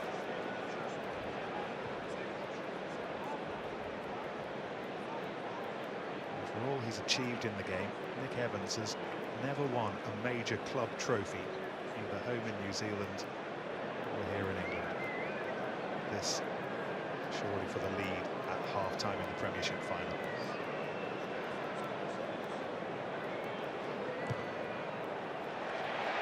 He liked it. He liked it. He turned away as soon as the kicking tee was tumbling towards the post, well before the ball bisected the uprights. Conor O'Shea's mob heading into the lead before half-time, and they'll have that one-man advantage for a fairly sizable period after the break as well. Leicester varying all their kickoffs this time, send all the forwards to the left. Just Steve Maffey down to this right-hand touchline. They just put it long, try and pin Harlequins in the corner, or even try and tempt them into running from their own 22. We've seen that from quick-offs with Harlequins. I wouldn't be surprised if they just cleared their lines. Yeah, nothing jazzy from the early try scorer Tom Williams. What kind of notes can Jordan Murphy hit? Missed last year's final with injury, otherwise this would be his 8th. It's a little bit loose from Leicester's try scorer Maffey. To be tied up by Anthony Allen, part of the Gloucester team thrashed by Tigers 5 years ago. Generally enjoyed himself much more in his trips with Leicester subsequently to HQ. And despite the fact that they trail on the scoreboard, Ben Youngs decides to bring an absolutely scintillating first 40 minutes to a close. Well, step up all the fitness staff and medical staff, because it's so even. They're going to have to do a great job of getting the players in the top shape for the second half, because what we've seen in the first half, this game is going to open up. Absolutely, I think the players are starting to look a little bit tired. If it does open up, you'd fancy Leicester in an open game, but we've seen Quins, when they play their game, they score tries. Don't change anything, and they could come out on top in the second half. And Harlequins, who have set the pace in the Premiership since September the 17th, 254 days, have got just another 40 minutes to hang on. They lead at half-time. It got the big sell, this one, and it is living up to expectations. The best two sides in the land trading blows. Harlequins and Leicester have come to play. We are enjoying the show. Harlequins leading the 9 times champions, 14-13 at the break. And let's mark your card about the JP Morgan Asset Management Premiership Rugby Sevens. It's in its 3rd year now. We've seen some real talent emerge from the competition, and 4 consecutive Fridays of action kick off on Friday the 13th of July, just over the road at the Stoop with the London Pool. Join us on ESPN HD if you fancy it. It's well worth a peek. Mark Cueto and Will Skinner, our mole from inside the Harlequins camp, are doing the forensic after that first 40 minutes. Ebbing and flowing. Which team has the tide in their favour? It's a tough one to call right now. I think obviously Quins have got off to a flying start as we expected. You know, finished the try well and took the points well, but you know, Leicester have come straight back in it. You know, similar to the semi-final at Welford Road.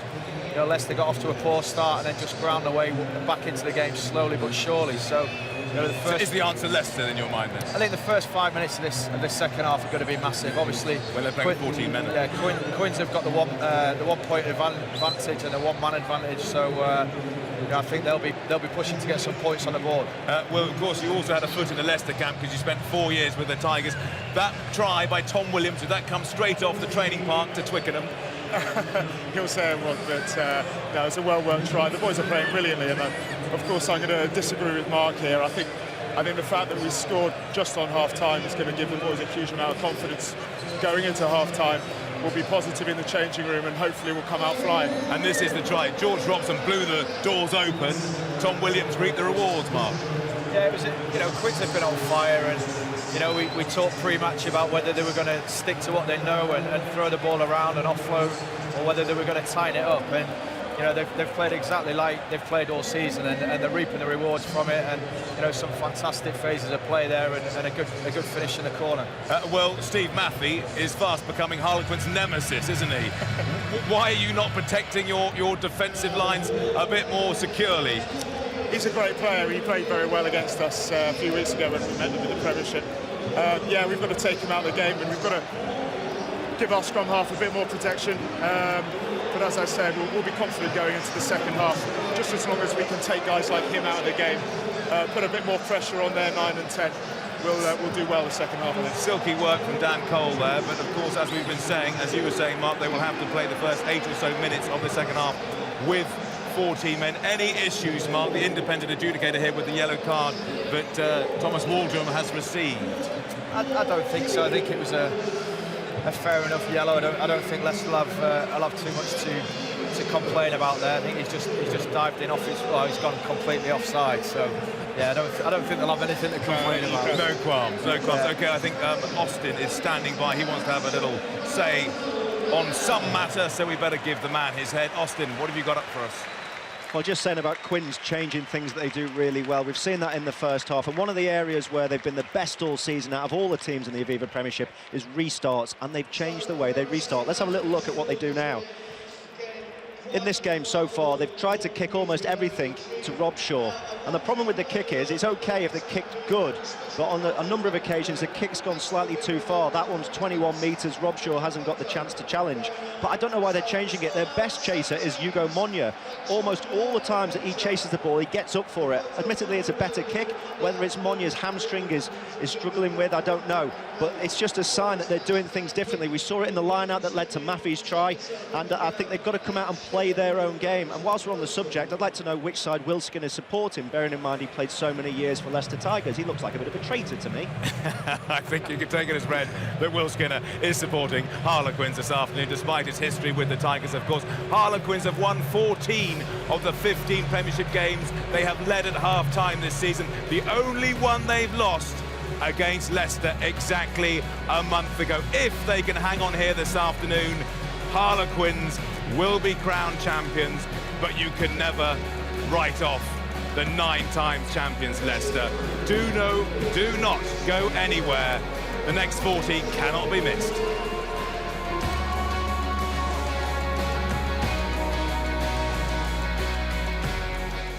A 10th title for Leicester, or a first one for Harlequins. Who are you going for at home or in the pub or watching on your tablet or on your phone? I think we can all agree on one thing.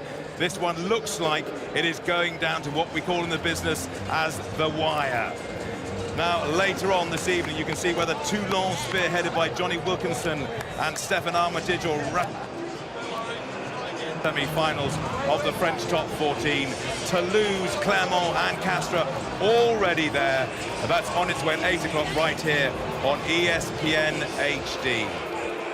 Well, the next 40 minutes is all about holding the nerve, keeping the faith. It is riveting and captivating, pulsating, you name it. It's all of the above, Nick, and I cannot wait for the next instalment. No, it is going to be fascinating. Leicester have been here lots of times before, and despite their proximity, Harlequins less often. They've been here for 5 English Cup finals down the years, as Jordan Murphy brings Leicester out onto the pitch looking for any changes at the break. Can't see any at the moment, beyond the fact that they will be without Thomas Waldron for the first 7 or 8 minutes.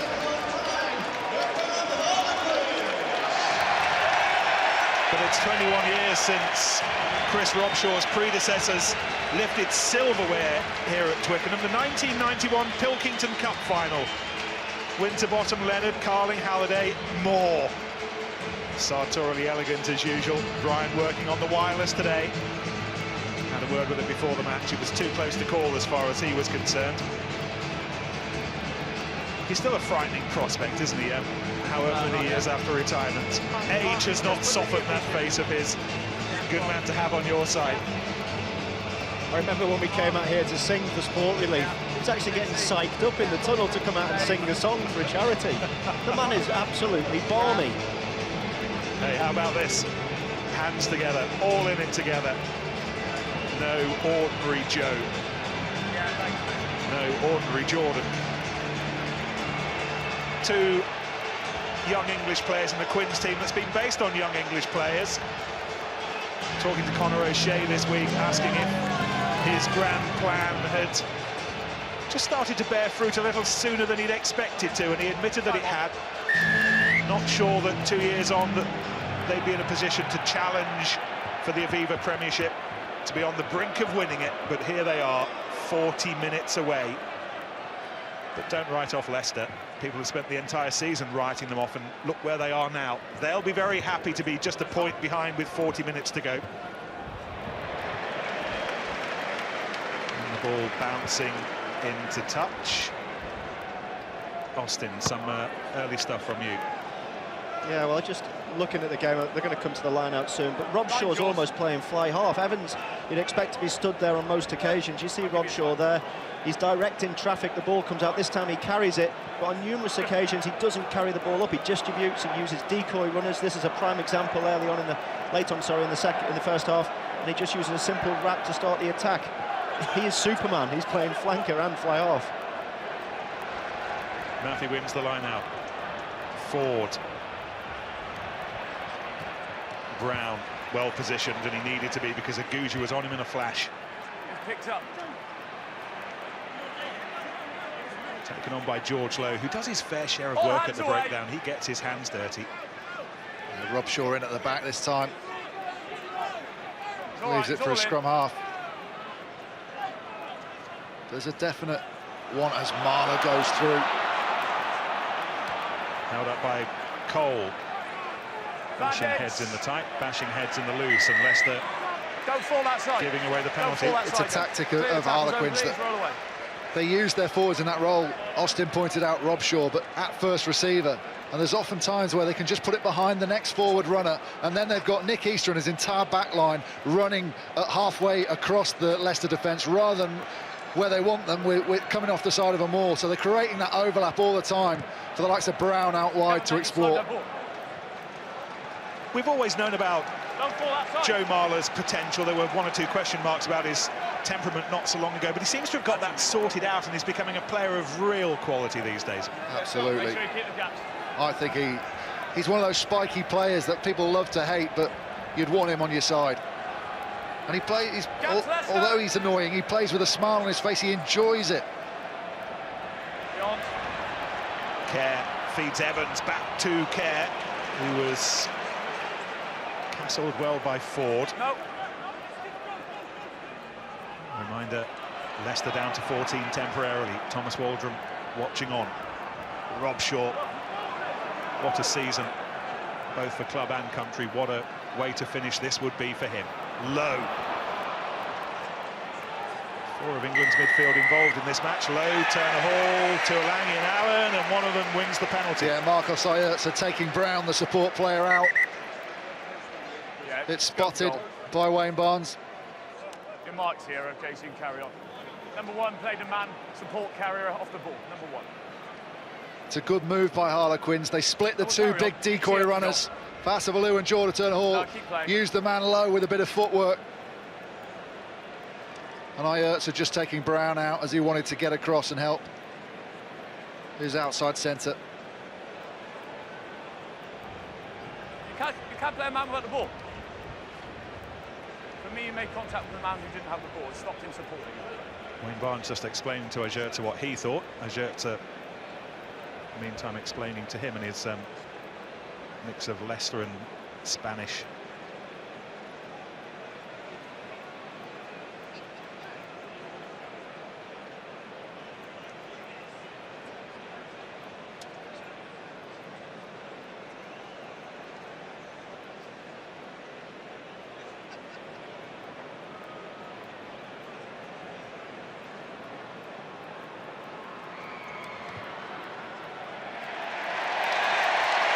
He very nearly joined Leicester in the days of Lefreda and co. Instead, he was tempted by Dean Richards. How ironic is that? To go to London and to go to Harlequins, and he stretches Quins' lead in the final.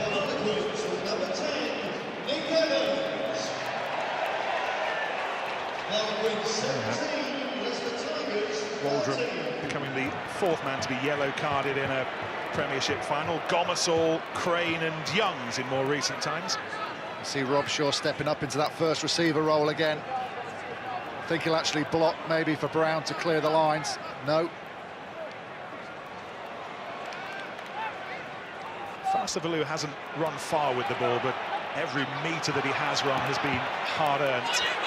This is Monya, linked up with Kerr. Interesting to see how long Monya lasts.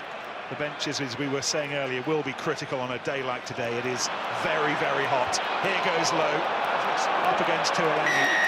And then the penalty, which was high from Tuolangi. Leicester's discipline is starting to become a bit of an issue. They give away less penalties all season than any other team. But Manu Tuolangi across, slips over the top, and it's just inaccuracies. We saw Marcos Ayerza giving away a soft penalty for taking out Brown before.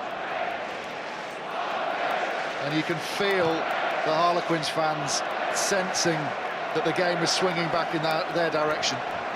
It's sensible rugby though, Nick, isn't it? They stand Rob Shaw at first receiver. Leicester think that they're going to attack short, so their defence, Constantina's in, and they distribute a wide ball through at Evans. It gets them around Leicester's defence, which is very strong around the breakdown, and very intelligent rugby from Conor O'Shea and his coaching staff. Yeah, Mark Mapletoft as well, who looks after that back line for them. It's a great job. This is still a slight area of concern, the line out. They win this one safely, and their driving plays gone up a level this year. We saw the try against Saints. They managed to get free, but Robson being lifted at the front gets the penalty, another penalty. Kerr playing with the advantage, Low offloads, Evans feeds quickly, Kerr kicks it through, Brown on the chase, and Monya was there as well, and well, as much as Aguja will come away with it, he knows, as we all know, that the whistle will go, and Evans will line up another shot at goal. But it's become such a feature of Harlequins this season, Ben, and it's been an avowed intent to provide a little bit more of an option. They didn't want to be just seen as a running team. They wanted to create a better scrum, a better line-out, better set-piece, a better mauling team. Well, the successful teams are the ones that have an all-round game. And if you know where the attack's going to come from, if you know it's always going to come from out wide, you set your defence accordingly from line-outs. If you don't know whether they're going to drive at you successfully or whether they're going to go wide straight away, people start getting caught, and hesitation is what causes gaps in rugby.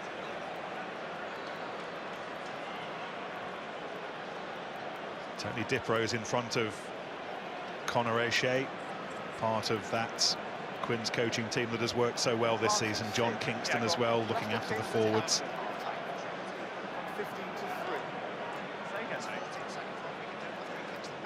I'll get it to you in a minute.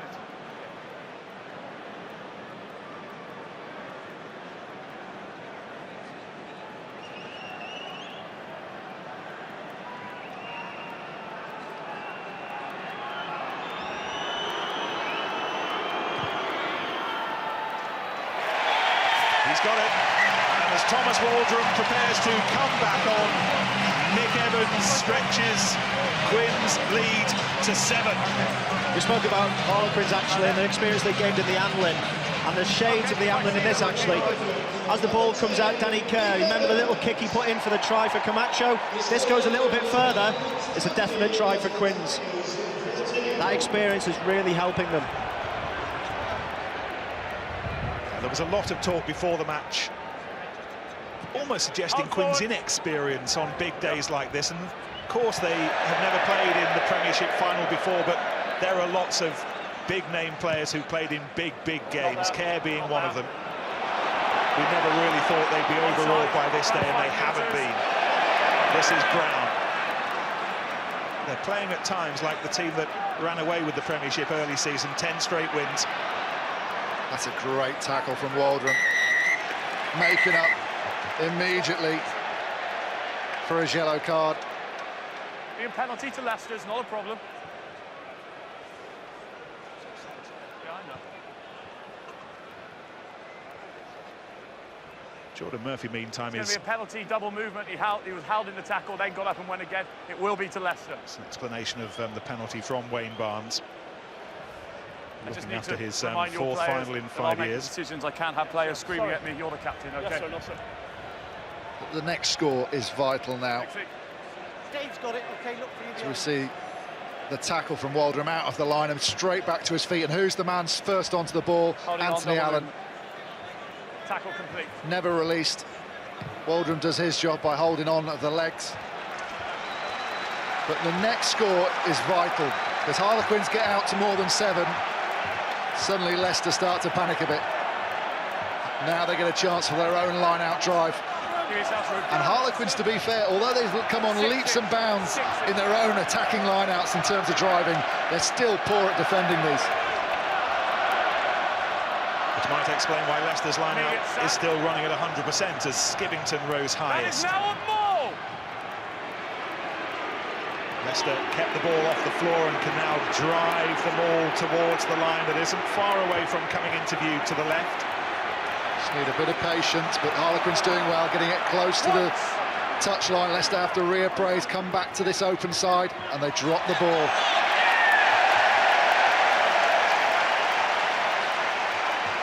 Kind of inaccuracy that can cost finals, that can cost titles, cost championships. Very un-Leicester-like. Yeah, there should be no excuse for dropping the ball. Richard Cock will be going mad, because every week he says, you don't pass the ball back to someone, you wait till they rip it off you. Because if you pass it back and the man's not quite ready, there we go. There's a chance of it being dropped. If you have to rip the ball off your own teammate, there's no chance of you dropping it. Oh, George Shooter, 7th Premiership final for him. 14 years now since he did a winning job for Saracens in the old Tetley's Cup final. The Warrior still going strong. Waldron to the youngster Ford. Oh, wasn't far away from the perfect tackle, and the whistle had gone before Brown came away with it, and you could see what he was thinking. I can see exactly what Wayne Barnes is thinking. I should have let that go. Could be key. It's a good move off the line out by Leicester. Tuolangi just overruns Allen and then throws the interception, but the whistle had already gone. Okay. Next time it's going to be at your line out. No, I think this will become an increasing feature of the match between now and the finish line. Medics coming on, not so much with sticking tape, but with water. It's an incredibly hot day, the hottest of the year so far. It might not worry Quins as much as it'll worry Leicester. Part of the build-up for them included the trip to Abu Dhabi. They trained in 40 degrees heat. Got the hard work done first thing in the morning, a bit of R&R later. Back in Guildford this week, where it wasn't quite as hot, but summer's certainly started. I think the only reason it might worry Harlequins is you look at Leicester's strength and depth on the bench that they've still got to come on. Likes of Youngs, Castrogiovanni, Newby, Scott Hamilton. It's an impressive set of players to be able to bring on as everyone gets a little bit tired. Trolltree's on that bench because the man we saw earlier, Toby Flood, interestingly, his ankle was fine, but it was the hamstring that ruled him out in the end. He'd been doing so much kicking practice this week that gave way. You will find number 6 is on the wrong side. No, that stopped the contest. Leicester adding insult to injury. Thomas Waldron is penalised as he's watched by a man who'll be picking a test team in a fortnight's time. England playing South Africa in Durban, and Lancaster will be in charge. The concern for Richard Cockrell will be Leicester have given away 4 more penalties in this half than Harlequins. Discipline's so important. But part of that is the way Harlequins are playing, and that scrum was impressive. Marler opening up a wheel for Easter to attack. Johnson doing his work. Yeah, just see where a couple of mistakes have taken Harlequins. They were defending a rolling ball 5 metres from their own line not so long ago. Leicester drop it, then concede a penalty, and now it's they defending a line-out not far from their own 22. Harlequins cut it down to a 5-man line-out, which means they've got Fahasa Balou in midfield ready to carry. Rob Shaw to Care to Evans. All went backwards. Leicester's defence was up very quickly. He is nowhere near the ball. This is George Robson. The season that's ended with a richly deserved England call-up for him. He's led the side whenever Rob Shaw has been away on international duty. And this is Easter, who's still dreaming of England call-ups. Ball was knocked on by Mike Brown. A couple of important knock-ons. And the ball squirting through Fahasa Balou's hands when he looked like he was going to make good yardage in midfield off that last line-out. It's a sign of the players are getting tired as well, Nick. A lot of midfield mistakes, balls going to the ground, and you sense that we've seen it all season. When a ball goes on the floor, it often opens up an opportunity for the attacking side. Quins have got Matt Hopper on the bench, one of their discoveries of the season. Billy 12 trees there to create some mayhem perhaps for Leicester. Scott Hamilton as well. They'll know that their time will be coming, maybe sooner rather than later. Youngs to Ford. He's looking for Murphy, but Brown is the favourite. Has he landed? Picked up by Lowe. Relax, fellas. Still going. Quick feet, evading the tackles. Oh, brilliant, because he gives his support a chance to get there.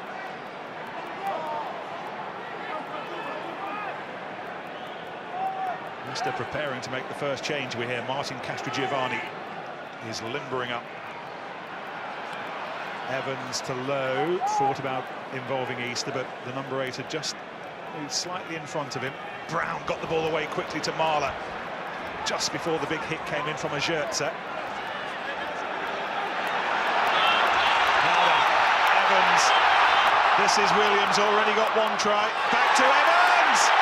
Oh, the ball was inside, and Aguja needed to be on hand, and he was.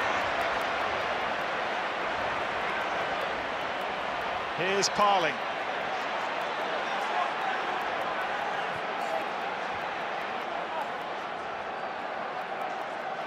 So close to opening up the Leicester tin on that left-hand side.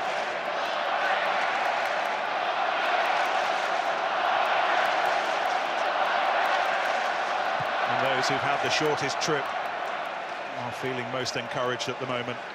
But that's a good enough kick from Youngs as one of the talismen prepares to come on. What stopped? 6 seasons a Tiger. 6 seasons he's ended it in this match, and he's replacing Cole. Yeah, this hit from Mayerza and then Tuolangi, but they don't slow the ball up, and no one wraps around the corner. So it was a good option to make that hit, but Leicester needed more work rate to get defenders in place. They create that big overlap. I think Williams really should have put his foot down there, and then Aguja saves the day. Just going back to its genesis, Brown did so well to get the ball away despite the very swift attention of Ajurza. Castrogiovanni on.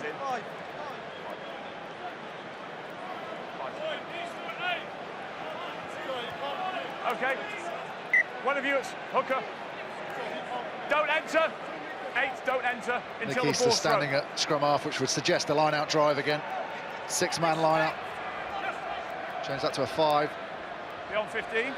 Oh, that's well worked. Farsa Baloo in a world of space. Quickly closed down by Waldron.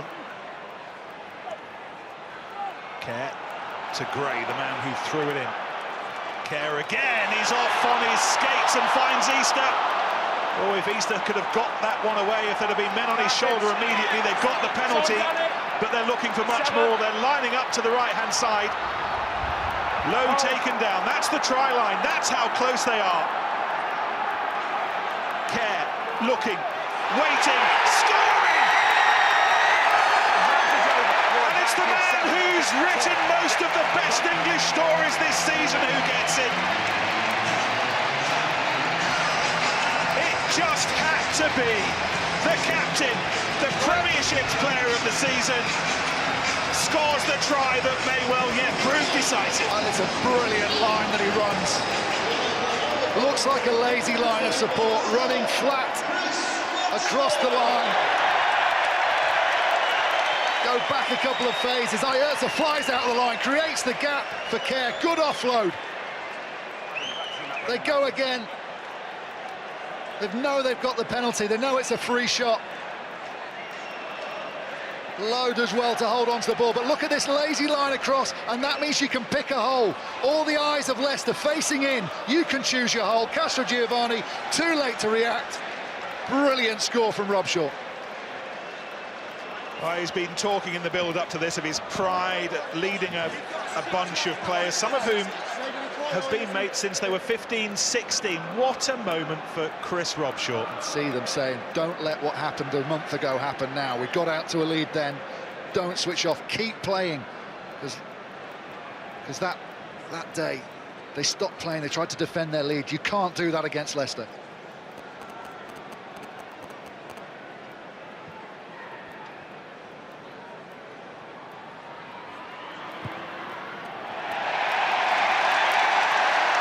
Memories of what happened at the Stoop less than a month ago will be there, but this try has given them a 14-point lead, and that is a big, big gap. Yeah, and as Ben says, Castrogiovanni stepping out the line, eager to get going, as are Leicester at the restart.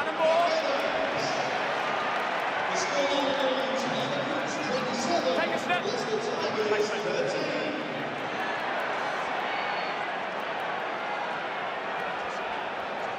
Harlequins just looking to clear their lines. Hold forwards. Put the pressure on Leicester to attack from deep. They need to keep their pace up. No, the Quins. Waldron, where's he going? Runs into Johnston. And Gray picks up the bouncing ball. Gray's had a good game as well. As has Easter, as has Robshaw, as has Marler, as have most of them. Quite well, Quins, aren't they? Youngs to Brown. 10 metre. The kind of kick you want. That's all working for them, Nick, isn't it? You said it. They've got guys right at the top of all the stats charts, Brown being the main guy, and all those big guys are performing. Robshaw, Brown, there's no need to play rugby now. They're 14 points clear. Keep Leicester in their half and keep them pinned back. Feed off their mistakes. And it's those big guys that have delivered for Quins in this second half. Your Easters, your Danny Kerr, your Robshaw, and particularly Brown. That excitement on the bench. They know they're on the verge of something special. They want to get on and be a part of it. Line out one by Marler, picked up by Robshaw. Yeah, we talked about the Saracens dynasty 12 months ago. There's been a little punctuation mark in their progress, losing to Leicester in the semi-finals, but there's something very special being brewed amongst this bunch of Harlequins players as well by the brewmaster supreme, Conor O'Shea. Right, he's not going to tackle him. We'll learn a lot about what this Leicester side are made of now. They've come from this sort of distance behind again this year. This is Robshaw's line. You can see Castrogiovanni, who had been looking in at the ball when it was at the base of the ruck. He swings out, tries to get his momentum up, and Rob Shaw's crept across the Leicester defensive line and picked his hole perfectly. That's fine. Nafi. Youngs to Ford. Allen. This is a Gouja. This is Tuolangi. And the ball went forward. They've not been able to release Tuolangi in space all match, and then he shows his frustration. Well, Tuolangi throwing the ball into Mike Brown's face. Didn't like the push into touch after the whistle. Wayne Barnes doing a good job of just calming things down.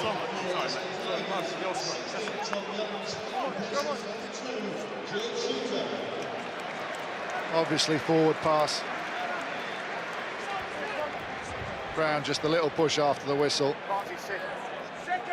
To be fair to Alex, he wasn't looking where he chucked it. It was an accurate shot, wasn't it, without looking? I'm quite proud of that. Now significant change in the middle of the Leicester front row. He's not just Ben's elder brother anymore, he's Tom Young's England squad member. Touch! And while that elevation to Stuart Lancaster's party has not been universally approved, Tom Young's value to Leicester this season has been underlined several times, and he is now on for shooter. I'm sure you all know now, converted from a centre by Heineke Meyer when he was ruling the roost at Tigers not so long ago. South African who will be in charge of the Springboks on England's summer tour. Seeing a hooker in him, and he's taken the place of one of the most experienced around. Pull! Engage!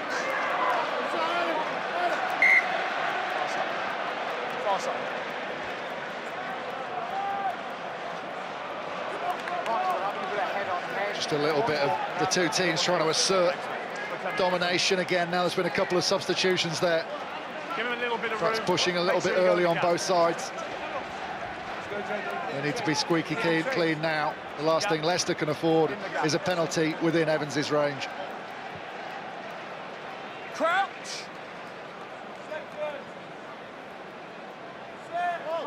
Touch! Pull! Engage! You can see what Leicester were trying to Relax, relax. It came out of the tunnel, so it wasn't hooked. It came out of the Quins tunnel, were determined to so stand it's the their same ground. ball. Two packs concertinaing together. The thing about this is it's draining energy. So after this, for 5 minutes after this set of scrums, there's going to be holes through the front five. Which team can exploit them?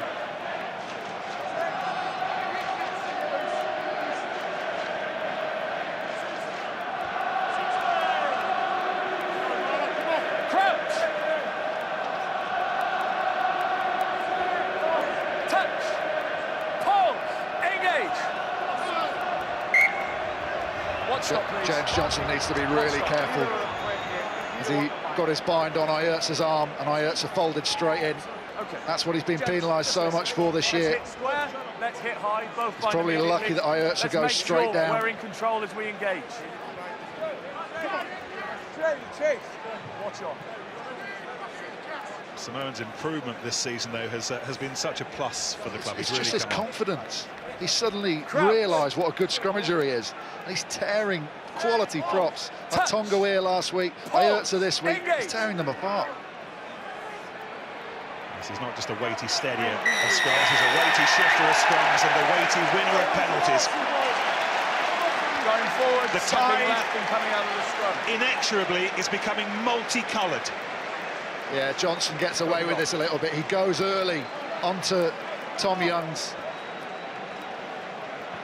And what Marler does fantastically well is he leads the charge. As soon as he feels that pressure coming, he drags his side up. Johnson goes straight across onto Young's. Marler gets his side up, and then he's dragging the rest of the guys. Now, regardless of whether that's legal or not, it puts it in the referee's mind. Who's on top? Well, Harlequins are walking forward. It must be them. Brilliant play by Marler. Good following from Johnson. It was interesting to have a look at Dan Cole down below us, who's on the replacements bench now, having been exchanged for Castrogiovanni. He was doing his nut with the fourth official. Too late now. If this goes over, there will be a sense of closure.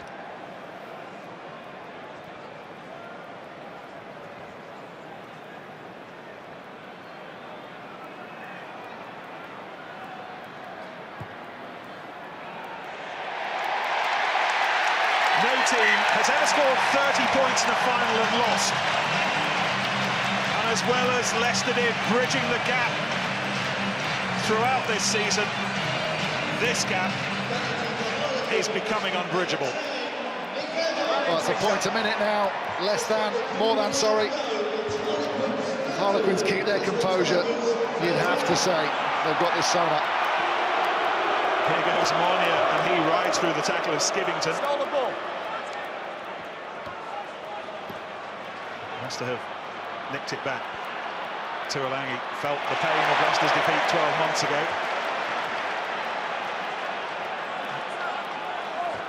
I think Williams coming in with the big tackle, and he's got what looks like a stinger to his left arm. He's back on his feet, though. Brown temporarily had covered the gap, but Leicester might profit from taking him on in the next few seconds. They've got the penalty, which Youngs takes quickly. He's gone straight through Gray. He's looking for support. It's there with Allen! Oh, he's going to do it! Oh, we've seen this happen before. We've seen that man score dramatic tries. He's got another. Ben Youngs, exceptional. Makes the decision to tap and go. He gets a clean break, but then he uses his head. He doesn't put his afterburners on and try and do it all himself. Puts the brakes on and feeds a man coming at pace to take out the defenders. Such a clever line from Anthony Allen. Realised the way the defenders were moving, picked the hole and had the pace to go under the posts. As you see, breaks here. This is exactly what Youngs wants. He wants defenders backing off. He goes through, like Ben says, he slows up, pulls defenders onto him. Clever line from Allen. Brilliant finish. Well, Leicester back in it, 10 minutes, 10 points. Well, I talked before about the importance of Harlequins staying switched on. When the penalty's given, they're all walking back. They think they've won the game. Ben Young spots it. Look, there's too many people walking. Joe Gray in there, Marler. They need to get back the 10 metres. It gives that initial break. And then Youngs picks a great line. Allen picks a great line. What a finish we've got on the cards. Yeah, the season we've had deserves a great finish, and we are going to get a great finish. Particularly if Leicester get the next points. They have to get the next point if they're to unsettle Harlequins. Waldron does a good job backing up Skivington there. Ball went over his head. Oh, and that might go into touch, and it does. Little bits, little bits. And suddenly there's a few believers in the crowd. 17 points with 17 minutes to go. A few people on thinking, right, I might go back to the car and miss the traffic. I wouldn't if I was you. This could go all the way. It's all about those swings, isn't it? We saw that period where a couple of forward passes by Leicester when they had overlaps, nothing was going their way. Now the tides change slightly, everything is going against Harlequins and going Leicester's way.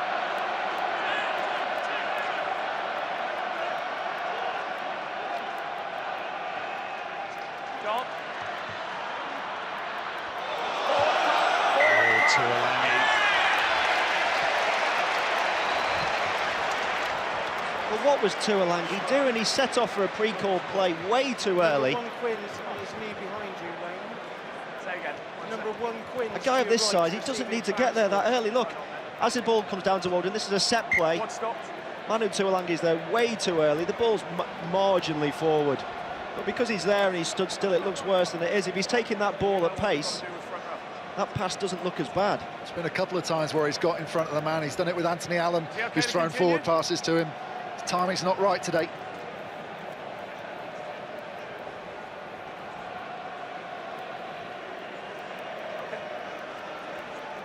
Reinforcements mustering, those still on the pitch, encouraging. Summer's here, which means the scaled-down version of the game. JP Morgan Premiership Sevens with us again on ESPN HD, and we start across the road at the Stoop in the middle of July.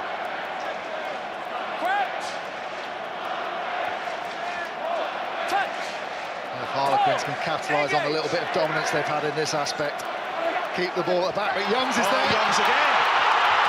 Brown shepherding him. He's looking for support. He's rather isolated. But again, it was Allen there. But Young's almost single-handedly is dragging Leicester back into this game. Castrogiovanni. The big pick-up and tackle from Williams. Still his defensive duties today. George Ford gets back in one piece to his feet. And they're going to take the penalty. They're going to go for the 3 points, and they're going to move back to within a converted try if this goes over. Ben Youngs has taken a total grip of this game. Harlequins trying to keep it at the back. It squirts through Rob Shaw's feet. He reacts the quickest, runs away from trouble, looking for support, gets it away. And then when Leicester win this penalty, he was the man saying, no, post referee, let's get back to within 7. How about that for the last 5 minutes?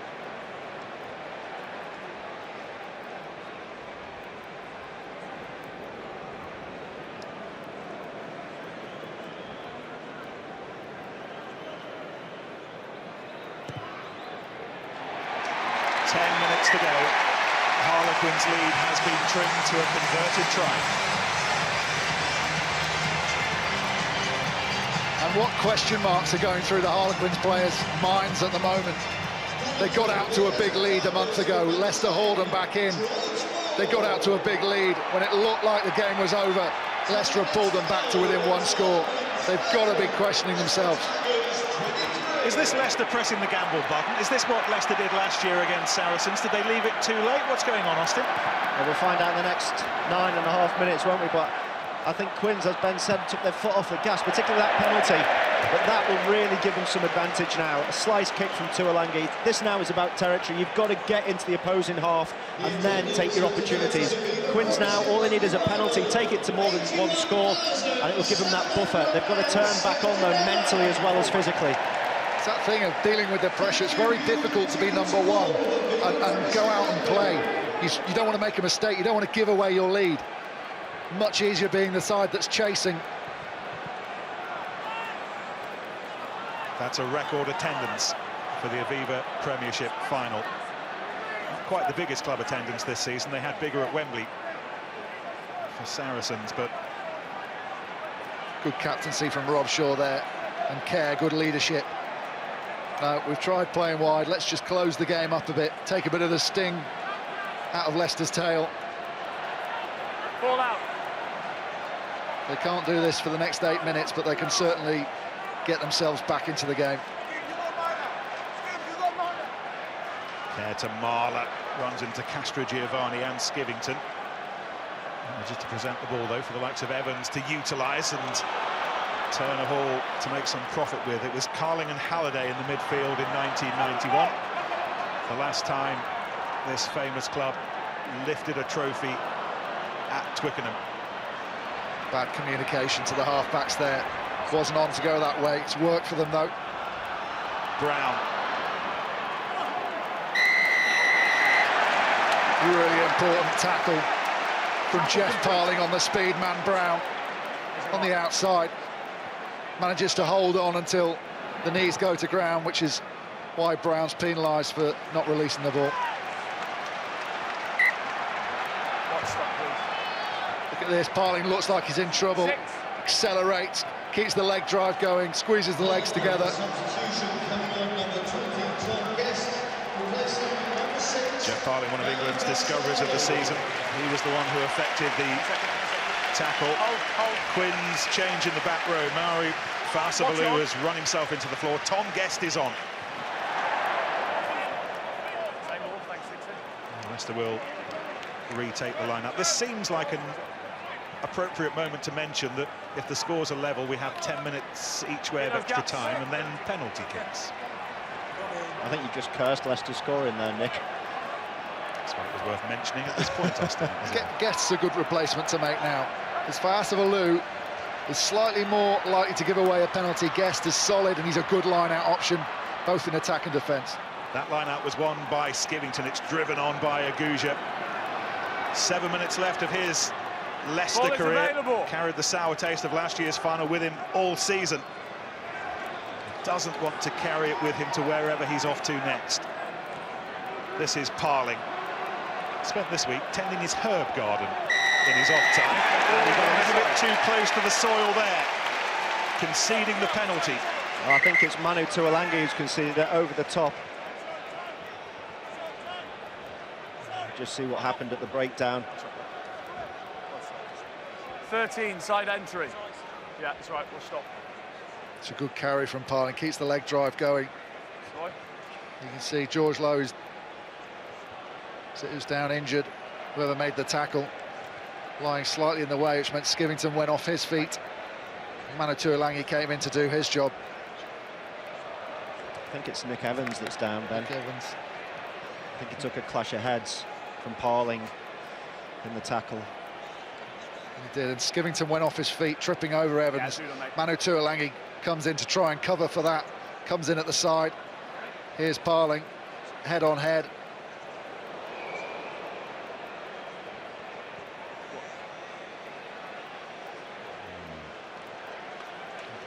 Here are the replacements. Scott Hamilton is on, as is Graham Kitchener. That's the last time we'll see George Skivington in a Leicester shirt. Worth noting that Scott Hamilton's one of the best receivers as a crossfield kick. If Leicester get into that situation, perhaps on the Quins 22, and they batter the line and they try and pull some of the defence in, he's the man you want out there for that crossfield ball. 12 Trees has replaced George Ford as well at 10, and Evans is back on his feet. Logaviti Mulapola as well to finish up the housework, replacing Marcus Ajertza. 19-year-old has done his job, nothing more he can do now. Alongside him, Julian White.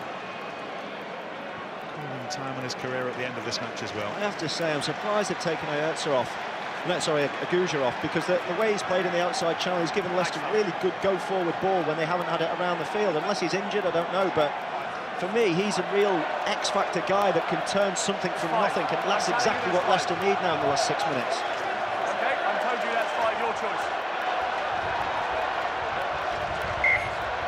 Kitchener into the middle of this defensive Leicester line-out. They find Robson. On 5.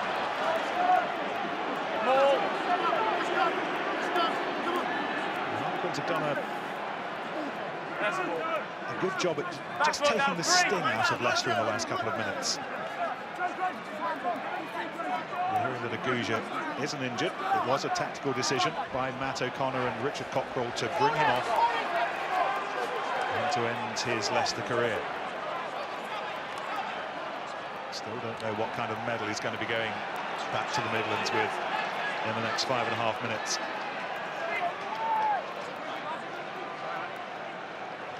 Robshaw.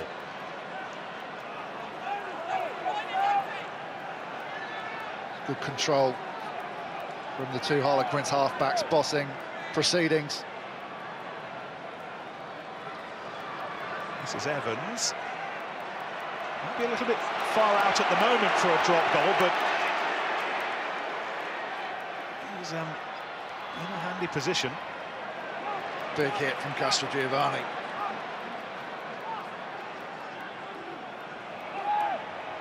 The work rate of Robshaw is superb, isn't it? They're just keeping it tight. They're trying to force Leicester into giving away a penalty around the breakdown. Off his leg!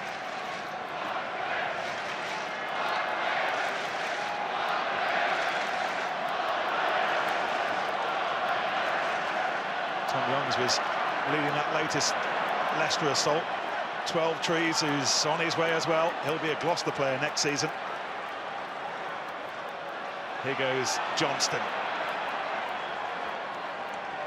Hands into Youngs, I think it was, who shepherds him backwards.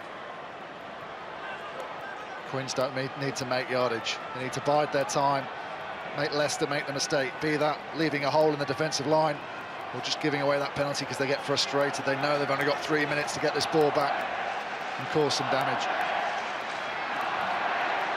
Evans to Monia.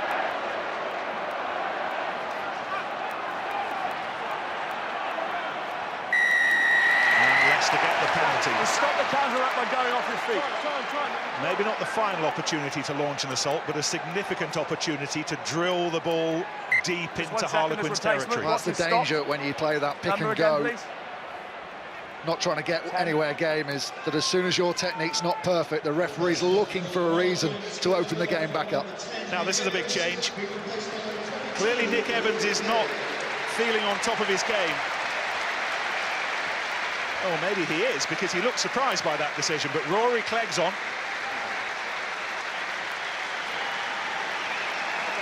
The RPA Player of the Year. Stop the competition. At the moment, set to end the year with a Premiership winning medal.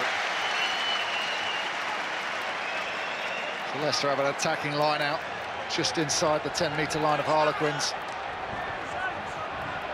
Backs calling their moves. It's a tough decision though, because the backs have done absolutely nothing for Leicester in this match, whereas the forwards we know could potentially drive over from here. It's 40 metres out. I suggest keep it with the strength of Leicester in the pack. I'm not going to. The pressure on an inexperienced hooker, the biggest game of his life, he's just told. And how did it happen? Harlequins double loaded, got a couple of defenders in the air and gave him something to look at just as he was about to throw. Robson goes up, Rob Shaw's up as well.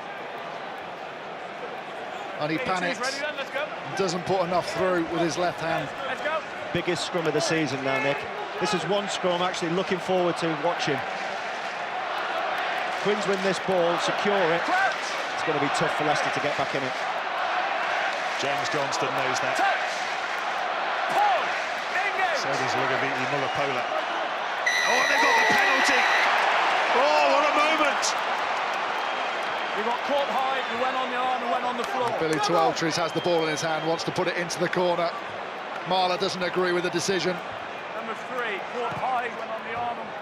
How close can 12 Trees get this to the kick? flag? It's a great kick. Absolutely brilliant. He's 6-7 metres away from the try line. Danny Kerr geeing up his troops. He knows they haven't defended the line-out drive particularly well this year. They've given away a lot of penalties. They haven't worked as a team, but I guarantee you 5 metres out in the biggest game of all of their lives, they will work as a team now. The odds on extra time are being reassessed at the moment. Still a lot of work to do. Good patience from Leicester in at the side. But it puts more pressure on. Replacement 6 side entry. Kerr, as your mind inevitably goes back to last season and that heroic defensive effort from Saracens in the face of countless Leicester phases of attack. It looks like the story has been reset. Youngs to Kitchener. Lynn. No advantage, side entry. We'll come back for the penalty. In that game, when Leicester were camped on the Saracens' line, I think they lacked imagination and they've tried to batter their way over. It didn't work. Will they have something else in their armoury this time? Do you ever think being a professional rugby director of a club is a good idea? Look at the look on Richard Cockrell's face at the moment. Well, I think he's annoyed because they probably spoke about what would they do in this situation. They'd probably go for the scrum, especially with, like Ben said, an inexperienced hooker. Biggest throw of Tom Young's career. Oh, and he's gone long and he picked out Parlin, and it might yet work for them. What a brave throw that was. Easter didn't look legal as he came around there. He's got away with it. He's snuffed out this attack. What will Leicester do? Do they reset the drive? They can't do. It all goes to the scrum. And time is up. Time is up. What a finish to the season. We've got another one. For the third time in 3 years, the final is going down to the last act. What was the most important scrum of the year? The next one, Ben. Listen to the crowd.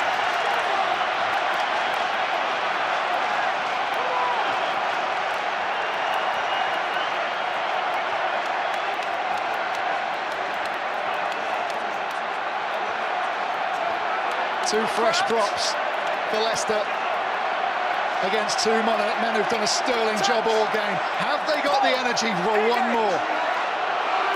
They win the hit. Youngs has been told to put it in. He hoped that Wayne Barnes might reset that, but it wasn't coming. 12 trees, this is the moment. Oh, what a tackle that was from Lowe. Cares there as well. And it's a penalty to Quins. And that's the moment.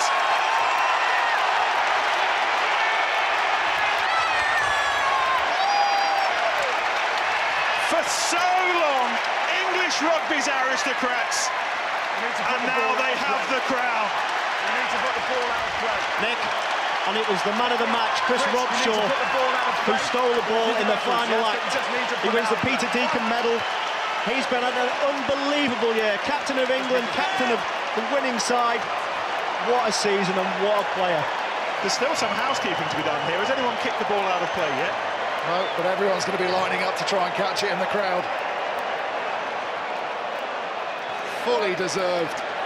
And great to see the team that finishes top in the regular season. Here we go. The honour goes to Clegg. The ball high into the north stand. Harlequins are English champions for the first time in their history. What an amazing finish to an amazing year. Marler had a fantastic game. All the big players for Quins put their bodies on the line.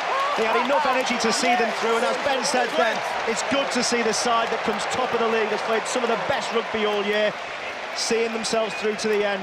Tigers put on a brilliant performance in the second half. Ben Young's played some of his best rugby of the year, but it just wasn't enough.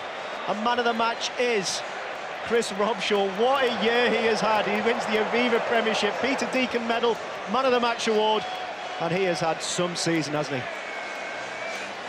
Peter Deacon, the man who did so much to revolutionise the game of professional rugby, the marksing guy at Saracens in his time. He's done such a job to create days like this that today belong to Harlequins, and we can get first reaction from Sarah very shortly.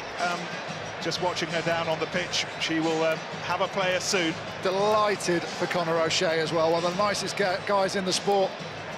And he's planned today's tactics perfectly. They got out into that lead. It was only then that Leicester looked for the first time to show a bit of attacking brilliance through Ben Youngs, but his game plan was superb. They've led the season since September the 17th, the third weekend of the season. 254 days later, they crossed the finish line first. Absolutely, and they changed a few things today, which nearly cost them, but the thing that served them so well all year, the 100% play, was what created Williams' try. The way that they went back to the things that they've done well all season. You get to a final, you're tempted to think, well, we're being analysed, let's change our game. But it's the stuff that has held them all year that saw them through. And you have to say their set piece was excellent. Now then, let's get the reaction from the man of the match. Chris Robshaw is with Sarah. Thanks, Nick. Well, Chris, Premiership champions for the first time in this famous club's history. Can you put that into context and sum up what it means to you as a group of players? Not at all, really. I mean, it's so surreal. I think we owe a lot of it to the fans. I mean, we walked over from the stoop and they gave us a guard of honour, and I think a lot of the players got quite emotional and thought, this is a pretty special day, and it's so nice to repay them. And it's been about the squad all year. I think we've really developed our squad, and that meant we could compete on all fronts. At 15 minutes remaining, how difficult was it to block out those memories of the stoop last month? Yeah, it was a bit difficult, especially when kind of Ben Youngs went through and they scored off a couple of our silly mistakes today. We switched off and probably got a bit naive, and those last kind of minutes when they kept going to the corner and corner again, and it was a bit nerve-wracking, but I think that's credit to the belief we have in the squad at the moment. It's just outstanding. A word maybe on your director of rugby, Conor O'Shea. How instrumental has he been to the elevation of this club? Yeah, Conor's been brilliant. I mean, he's probably the most positive man you'll ever meet, and I think that reflects in the way we play. We always want to go out there and play rugby, and I think, yeah, credit to him and all the coaches that put us in a great position, and the players who really bought into that. This has to be the crowning of the most remarkable individual season a player has ever had. Of all the highlights you've had this season, will lifting that trophy be the most special? I think so. I mean, it's something you do for 8 months, and I've been at this club now for about 8 years, and to play rugby with guys when I was playing with 17, 18 years old, and it's just so special. I mean, I'm surrounded by a great group of coaches and players, and I think that shows in the way we play, and it's just credit to give the fans something. I mean, we've had some drama in the past couple of years. And it's a lot of people wrote us off this year, said we were only there because of the World Cup and stuff, but it's always nice to prove some people wrong. Well, Chris, this couldn't really have gone to anyone else going by the season you've had, but congratulations, you are the Aviva Man of the Match and the winner of the Peter Deacon Medal, and here is Paul Bamsey, the Aviva representative, to hand you the medal. Congratulations. A fortnight today, Chris Robshaw will lead out England in the first test against the Springboks in Durban, June the 9th. What a year. What a player, what a young man as well. Yeah, absolutely. And he mentioned that they've had some problems through the year, but he's been a shining light for English, British rugby, in that fact, throughout the season. He does everything on the pitch. He's a brilliant role model off it, and a real credit to Harlequins and the game. So often it's been everything but the cigar for Harlequins. Not on this occasion, though, and one of their star men, Nick Evans, is with Sarah now. Well, Nick, you're finally Premiership champions. Can you kind of sum up the emotion, what it means to you and this club? Not really, probably not as articulately as Robbo can, but what a season. Just thank you to supporters. I mean, look at the crowd today, beautiful day, but I mean, that game just sums up our whole season. Like, play well, get 2 scores in front, and then make it interesting and let them come back. But just so proud of the guys, you know, for what we've been through. You know, we've been there to be shot at, and we've held everyone off, and we've done it, so it's magic.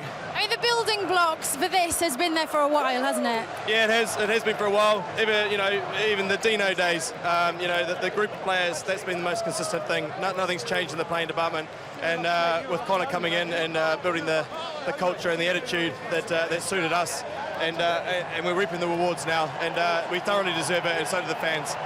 Yeah, this club has seen some dark days in recent years. You had relegation, you had Bloodgate. You know, does lifting this trophy, does it mean even more because of those days? They're gone. As far as I'm concerned, they're gone. The players that are gone a long time ago, and you know, I know with all due respect to the media, it's always going to be there. It's a tattoo on the club, but as far as I think the fans and everyone now, you know, we try and play a great brand of rugby. We try and entertain, and we've proven today that it's brilliant. It works. I mean, Conor O'Shea has mentioned that this could be the start of a golden era for this club. Does it feel that way? What more can we expect from this Quins side? I hope so. I hope it is. If we stay together as a team, then I'm sure we'll hopefully get a lot more wins and a lot more trophies. Hopefully. A huge congratulations, Nick. Enjoy tonight. Thank you very much. Just a shout out to all those. We've got a lot of supporters of Quins in New Zealand, so thanks to my family and all the supporters back there. You're legends. Yeah, I was just thinking he might have been going for a trophy that is a little bit smaller, the World Cup at the start of the season, but goodness me, this is some consolation. He's never won a major trophy with a club. What a day for Nick Evans. Well, he's one of the stars of the game, and his control today was all important, the way he bossed people around, particularly when Harlequins got into a good position, and he was saying, no, don't give it to me, forwards, you set up, you drive it in, let's test Leicester, and it was enough in the end.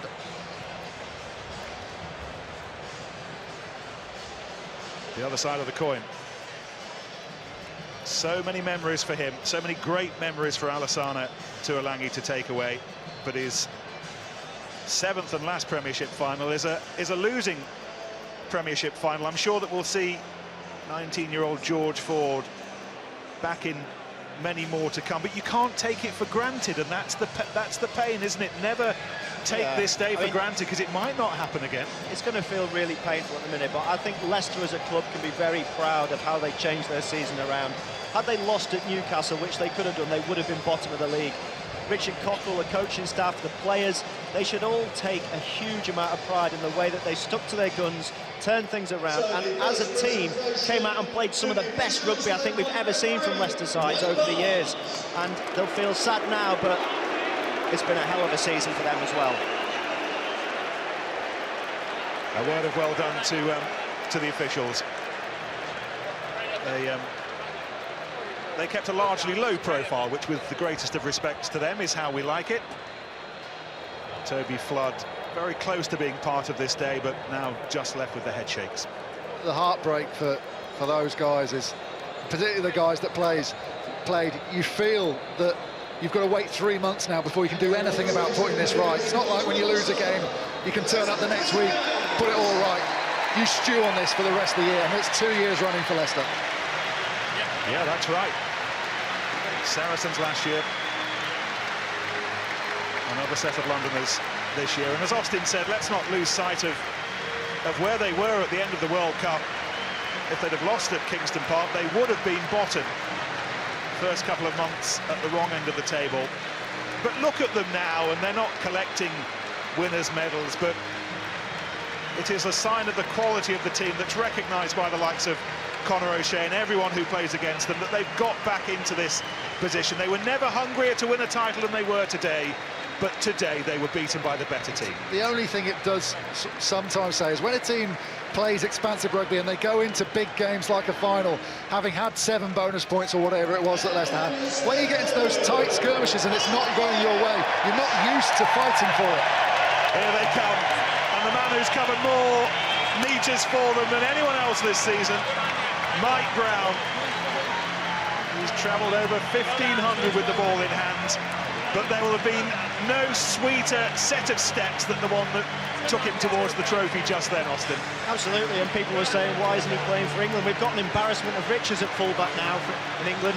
Brown has had a monumental year playing for Harlequins. He's the rock at the back. And when you've got a player like that behind you, it builds confidence in front. You know if the ball's kicked over you, he's going to be there to clear it out. Players like George Lowe, really talented English players. And this Quins side, and Conor O'Shea said it about a dynasty, he keeps them together. There's a good chance they could be challenging in Europe next year. Medals being handed out by the chief executive of Aviva UK, Trevor Matthews, and Mark McCafferty, of course, from Premiership Rugby. Conor O'Shea drinking it all in. Young Rob Buchanan, whose time will come. Tom Guest as well. Thomas Vallejos, the Argentinian. And the man at the back, Chris Robshaw, waits. Chris Brooker on his crutches. We might not see much of him next season.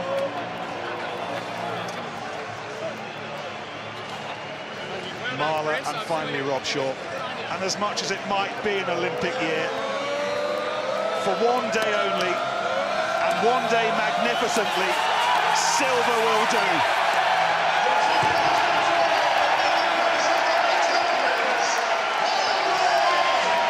A 146-year history, the greatest day, champions.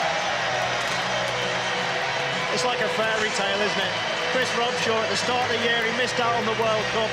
Would he have thought he'd be England captain now, lifting the Aviva Premiership trophy?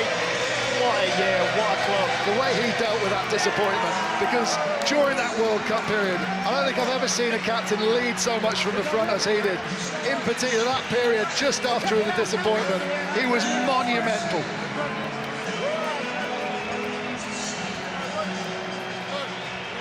Moments that last with you forever, boys. You've been down there. You felt both sides of the emotion scale, but to do it with your mates, the mates that you train with day in, day out, worth a cigar.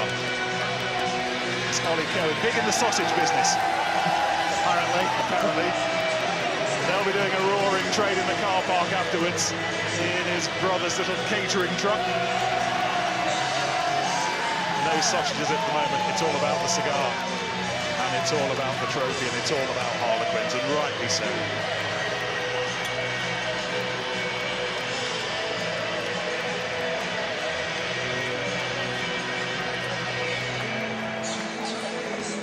So the final score on the final day of the Aviva Premiership season: Harlequins 30, Leicester 23. Well, the mighty Quins have never been mightier. Chris Robshaw holding aloft that little precious piece of silverware. What a day for this London club. They've led from almost start to finish, and they crossed the finishing line. And you've got to hand it to Leicester. They gave their heart and their soul. We thought they were down and out at the beginning of October. They got off their knees. They came all the way back. But it wasn't quite good enough.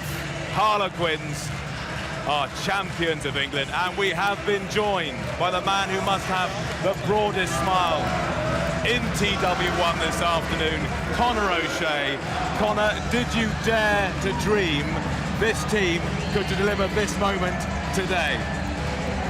dared to dream. I mean, you didn't think it would become reality in the way and the manner, but the moment I went up to Joe Marler and said, well, we have to look at the next job, which is next season, the first game, and he told me to take a running jump. Don't quote him directly on that one. For people like, I'm thinking at the moment, for the supporters here behind, and you saw the pictures of us coming over, the Guard of Honour that they put in place for us. For people like Mark Evans, Dean Richards, who did so much of this club in putting structures in place, John Kingston, Mark Mapletoft, Colin Osborne, Tony Diprose, I can list so many, and the players have just been magnificent. And people said, would we freeze? We didn't, and we made it difficult for ourselves, but it's more fun. You made it very entertaining for us watching as well. But have this side still got quite a few lessons to learn in terms of the big match temperament, or have they arrived? You never arrive. What you'd like to think is, out on that pitch today, we knew we had our experienced side. Did a lot of talk of us being youthful, and we are. People like Ross Chisholm, Luke Wallace, Charlie Matthews, Rob Buchanan, I could list the whole Sam Smith, Seb Segment, who've contributed to this season. And, you know, I felt for someone like Sam Smith, who played the last 4 games but misses out in the final. They will push up, they will become better. Today was about people like Ugo, how he turned his hamstring around. He's 11 years at the club. Tom Williams, it's a very special day for the club, and for Charles Gillings and Duncan Saville, I could keep on going. So proud of the effort of those players. I know you probably won't do this, Connor, but if I said to you, just between us, who would get the biggest pat on the back from your Harlequin squad, who would it be? There'd be nobody. You never single out this group. Not even Christopher Robshaw, the man of the moment, the man of the day, the man of the season. The reason he's a great captain is he never looks at himself. He looks at the team. That's why people follow him. And we went away last week. It was actually cold here today for us. And if anything, and Chris said it earlier in the week, that week took us away from the pressure cooker to relax. We had a boat trip, we had a barbecue, we played a bit of golf, and we trained. And it relaxed us into this week, and it brought the guys closer together. And for the front row to go a full 80, you know, an incredible effort by those guys. They did it in the Amlin last year, they've done it this year. So proud, Mark. Mark, 9 months ago, when we set out on this journey to find the champions of England, did you believe that Harlequins' name would be on that trophy? I think I always thought they'd be up there. As we've said all day, from round 1 of the competition, they've been at the top of the table, and they've played some fantastic rugby, and I think they've always been a team to beat this championship. And all credit to them today. They were absolutely fantastic. Fair play. I called Leicester at the start of the game, but I think Quins went up early on, and Leicester, you know, they were chasing them all day. I'm not a sneak, Connor, but Mark did say, I think the tide is turning Leicester's way. They have all the experience. They're going to come through this test, defender. But today, you did it. How did that happen? They are a magnificent rugby side, and for them to have gone on the run they did. I go back to what my dad always said to me. He said a good semi-final never makes a great final, and we didn't play well in the semi-final. I thought we were magnificent for 65 minutes, the way we tried to move the point of contact and offload. They're a great side, and they'll be back, and we're going to be shot at. We're going to be shot at by Sale next year, by Mark, and we have to be ready for that. I'll enjoy tonight, but let's think about next year. We want to be better. I've got to ask you, how are you going to ensure this isn't the pinnacle of this team's achievement? Because the pressure the young guys are going to put on, and this team 2 years ago sat down and said they wanted to create a different chapter in Quins history. Good teams can win, great teams back it up, and we want to be a great side. Everybody wants to be that, but it's no use. This has to be a starting point. We've enough youth in that team to really kick on, but everyone is going to be. We start from scratch next year, and I'll enjoy tonight, then we'll start thinking about June 24th. Did you plan a party in the event of victory today? No, we've got a jolly hog, Ollie Combs jolly hog across the road, and we'll go and have a pork bap and a bit of crackling. That's the Harlequins way. Look, Connor, I'm not sure you've even got your hands on the trophy yourself yet. I think it's best we let you go and join your squad. Congratulations, a phenomenal achievement.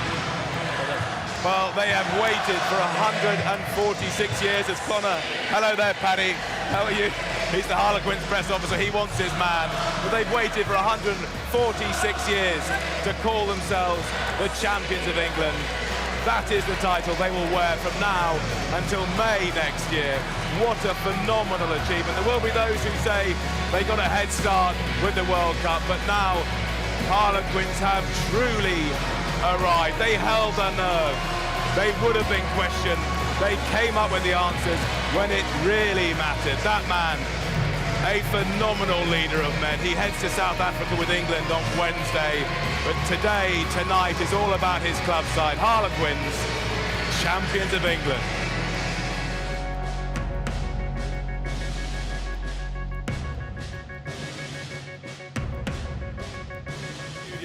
Here's a man who's wearing a Quins shirt. You don't look as delighted as you should be, sir. How does it feel to be champions of England? No, it's good. I don't know where everyone else was when we were rubbish.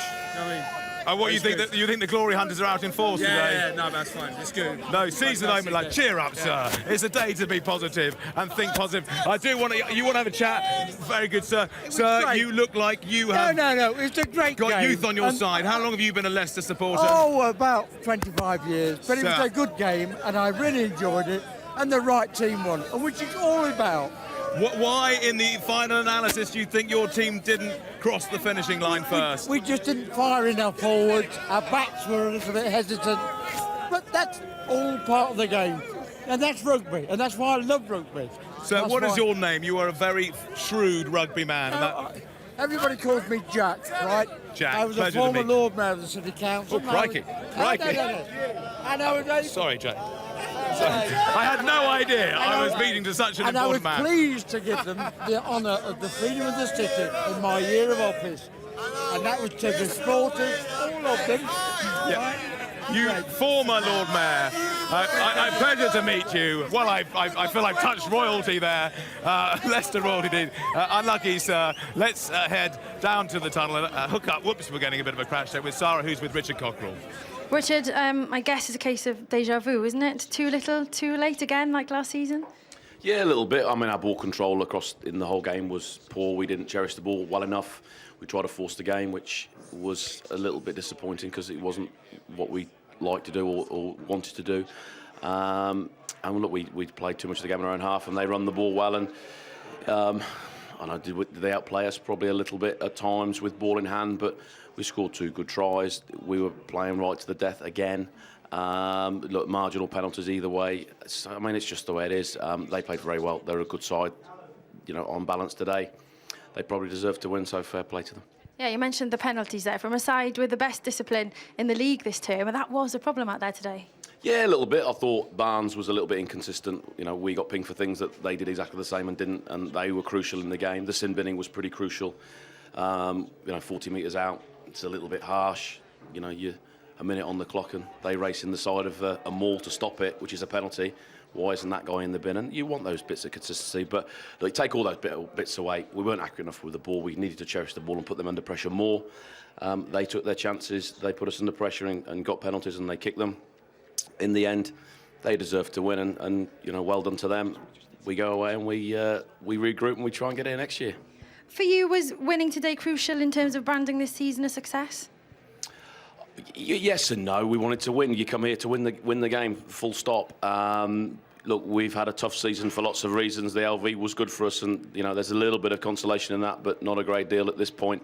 The boys have worked really hard to get from where they were to where they are today. Look, one-off games, you can lose them on a toss of a coin, and you can win them the same. So, look, I don't want to take anything away from Quins. They played well. They're the champions. We're not, and I'll shake their hands with gritted teeth a little bit, but fair play to them. Thanks, Richard. Lucky today. Cheers, thank you. Well, understandably, the odd gripe from Richard Cockrell there. Gritted teeth, he will shake the hands of Harlequins, who came out of the blocks firing this afternoon, and it looked like they were heading to victory, but then you never write off the Tigers. They have been here, done that so many times before. But when it mattered, the Quins came up trumps with the key plays. Their mental strength this season has been phenomenal, and those experiences of winning the tight game stood them in good stead this afternoon and ultimately secured them that trophy and this moment. Confirmation then of the final score of the final game of this Premiership season. Harlequins 30, Leicester Tigers 23. We are in the West Car Park again. I follow the scent of chips wherever I go, and they are all around me here. I didn't find any out there. I was looking for a supporter with chips, but it just wasn't there, boys. And a thrilling final. That was a great credit to Premiership rugby, wasn't it? Absolutely, yeah. And do you know what? A defining moment for Harlequins, I think. We've seen them beat Toulouse away. We've seen them beat Saracens in big games. But in the past, you could argue that Quins were a Flash Harry side. Didn't really have that steel, didn't have that backbone to see them all the way through. What we saw today, in times when their backs were against the wall, is they've definitely got that backbone now. Whether that's been put in place by Dean Richards and this squad have carried it through, I don't know, but I just think it was a defining day for Harlequins. Highlighted more than anything by the scrum. They won the scrum battle against the Leicester team that built their foundations on their scrum, and that's what won them the game. And there is the scenes in the dressing room. The celebrations may not go that long into the night, bearing in mind quite a few of that Harlequin squad are on a plane to South Africa for that incredibly tough tour this summer, but they'll surely have a few hours to enjoy this moment. They have certainly earned it. They've led this Premiership from round 3 until today, and now, of course, they have been crowned champions of England for the very first time. Just a quick word on Leicester, Ben. Why do you think they weren't quite at the races today? They were so uncharacteristic with the mistakes and the accuracy and the key moments. To not go on about the scrum all the time, but I think when that's not functioning well, they almost try to force it at times. But Manu Tuilagi's got very flat. We highlighted that in the commentary, and a couple of times where there was a little half break from the likes of Anthony Allen, it was a forward pass. So they weren't flowing freely, but do you take that away from, do you say it's all Leicester's fault, or is it the way that Quins were playing? I mean, Quins played with an incredible tempo, and at times it did look like Leicester just couldn't live with it. Yeah, I think, we said that Quins were going to try and get off to a good start, and that's exactly what they did. And from that early try, Leicester seemed to be chasing the game a little bit. And, at half-time, we probably wondered whether Quins were going to be able to keep that tempo up, but, they did a fantastic job. Austin, do you sense this is the pinnacle of this side's achievement? I asked the question to Conor Shea a few moments ago, or do you think there's a lot more to come? I think there's plenty more to come. They're a young side, they've got lots of talent. I think there's definitely more from them. And just looking back at the game, I think Richard Cockle picked up on the point. Leicester failed to control possession. And in that game, I think they had 38% possession. You can't win a match on that. It's really difficult. They very nearly did because of moments of brilliance from Youngs. But overall, they just allowed Quins too much ball, and the Quins just went through the motions of phase after phase. And when that happens, it's really hard to get your forwards or your backs into the game. But Quins' leadership was outstanding as well. From Brown at the back through to Evans and Kerr, Marler with his stuff. I just thought they were superb. And Chris Robshaw, a man who has had, as we've all been saying, the most incredible of seasons, and to actually have this moment as well tagged on the back of it with South Africa to come. I mean, things can't get any better for Chris Robshaw, can they? No, not at all. Like you say, he's an absolute, worldie of a season, for want of a better phrase. He's got involved with England, captained England to a fantastic Six Nations. And look at his line here, though. His line's superb because everyone's facing in, their eyes are looking, and he runs across them out of the blind spot. It's the Ben K line. It's the Ben K line. Well, he used to love running that line. He probably ran from 3 defenders out where he started. So, like Benny says, the guys that should have tackled him weren't looking anywhere near him. So, absolutely brilliant line. What a leader of men. They've got all the key factors in place at Quins, haven't they? They've got a good spine of the team, good leadership, good experience, everything coming through. But they must have been having flashbacks with 15 minutes to go, bearing in mind what happened a month ago at the Stoop. Well, Youngs just stepped up the tempo, didn't he? And as Ben said in commentary, the forwards backed off, they'd switched off, he went through. What a line that is from Allen. Picked the hole before it was there and scored under the posts. And again, at this point, I thought Youngs might have gone all the way himself. He gets on the outside of... this is the first try. I thought the second break that he makes, he could have potentially gone all the way himself. I think it's a brilliant line from Allen. I think Quins just tried to shut up shop a little bit too much, didn't they? I think we talked about how they needed to play their own game and play with the tempo and play with the offloading. And when Robshaw got that try, they probably shut up shop a little bit too much and thought the game was won. Well, what drama we have had here at Twickenham this afternoon. What drama we've had on ESPN throughout the entire season.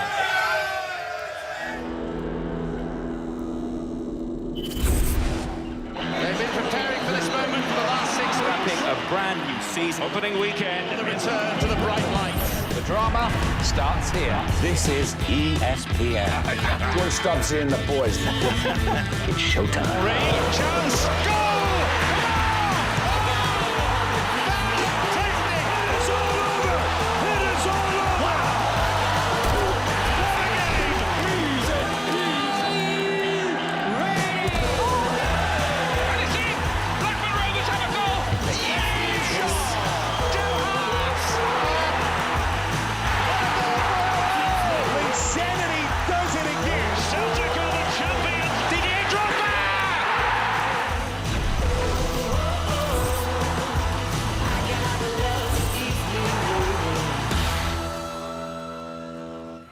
Well, miss nothing, can't get enough of it. I hope you've enjoyed it as much as we have. Just a quick tell you about the JP Morgan Asset Management Premiership Rugby 7 starting on Friday the 13th of July.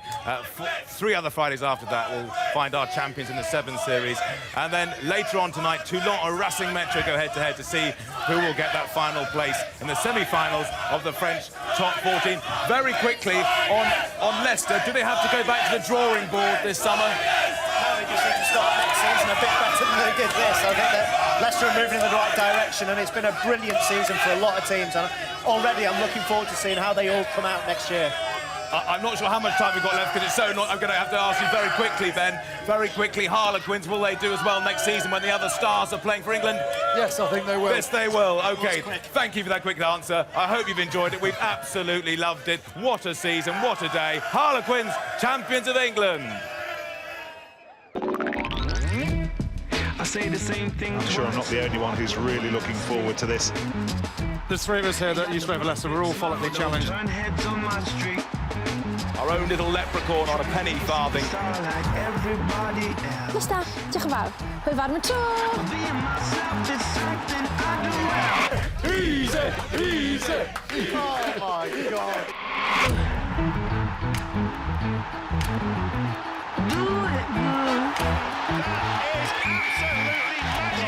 Got a couple of dummies to help me out here. One's made out of foam, and the other one's made out of whale blubber. What a score that is! This is exactly what the Aviva Premiership is all about. I love you too. I do. I really do. It's magnificent. This game is at boiling point now. And this is a familiar sight. Richard Cockrell likes to get quite cosy with our production man up at Adeline. What a game! And what a finish to one of the games of the season. Give me a budget bap like that and it lets the whole thing down. I just want to go player. All about perseverance and power. You smell lovely as well, by the way. Lovely. The most dramatic finish to the most dramatic game.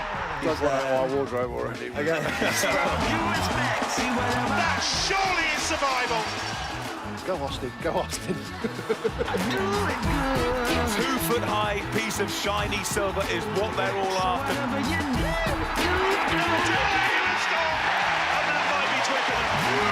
Harlequins and Leicester poised to light up this mecca of rugby. A moment of real promise this for Quins.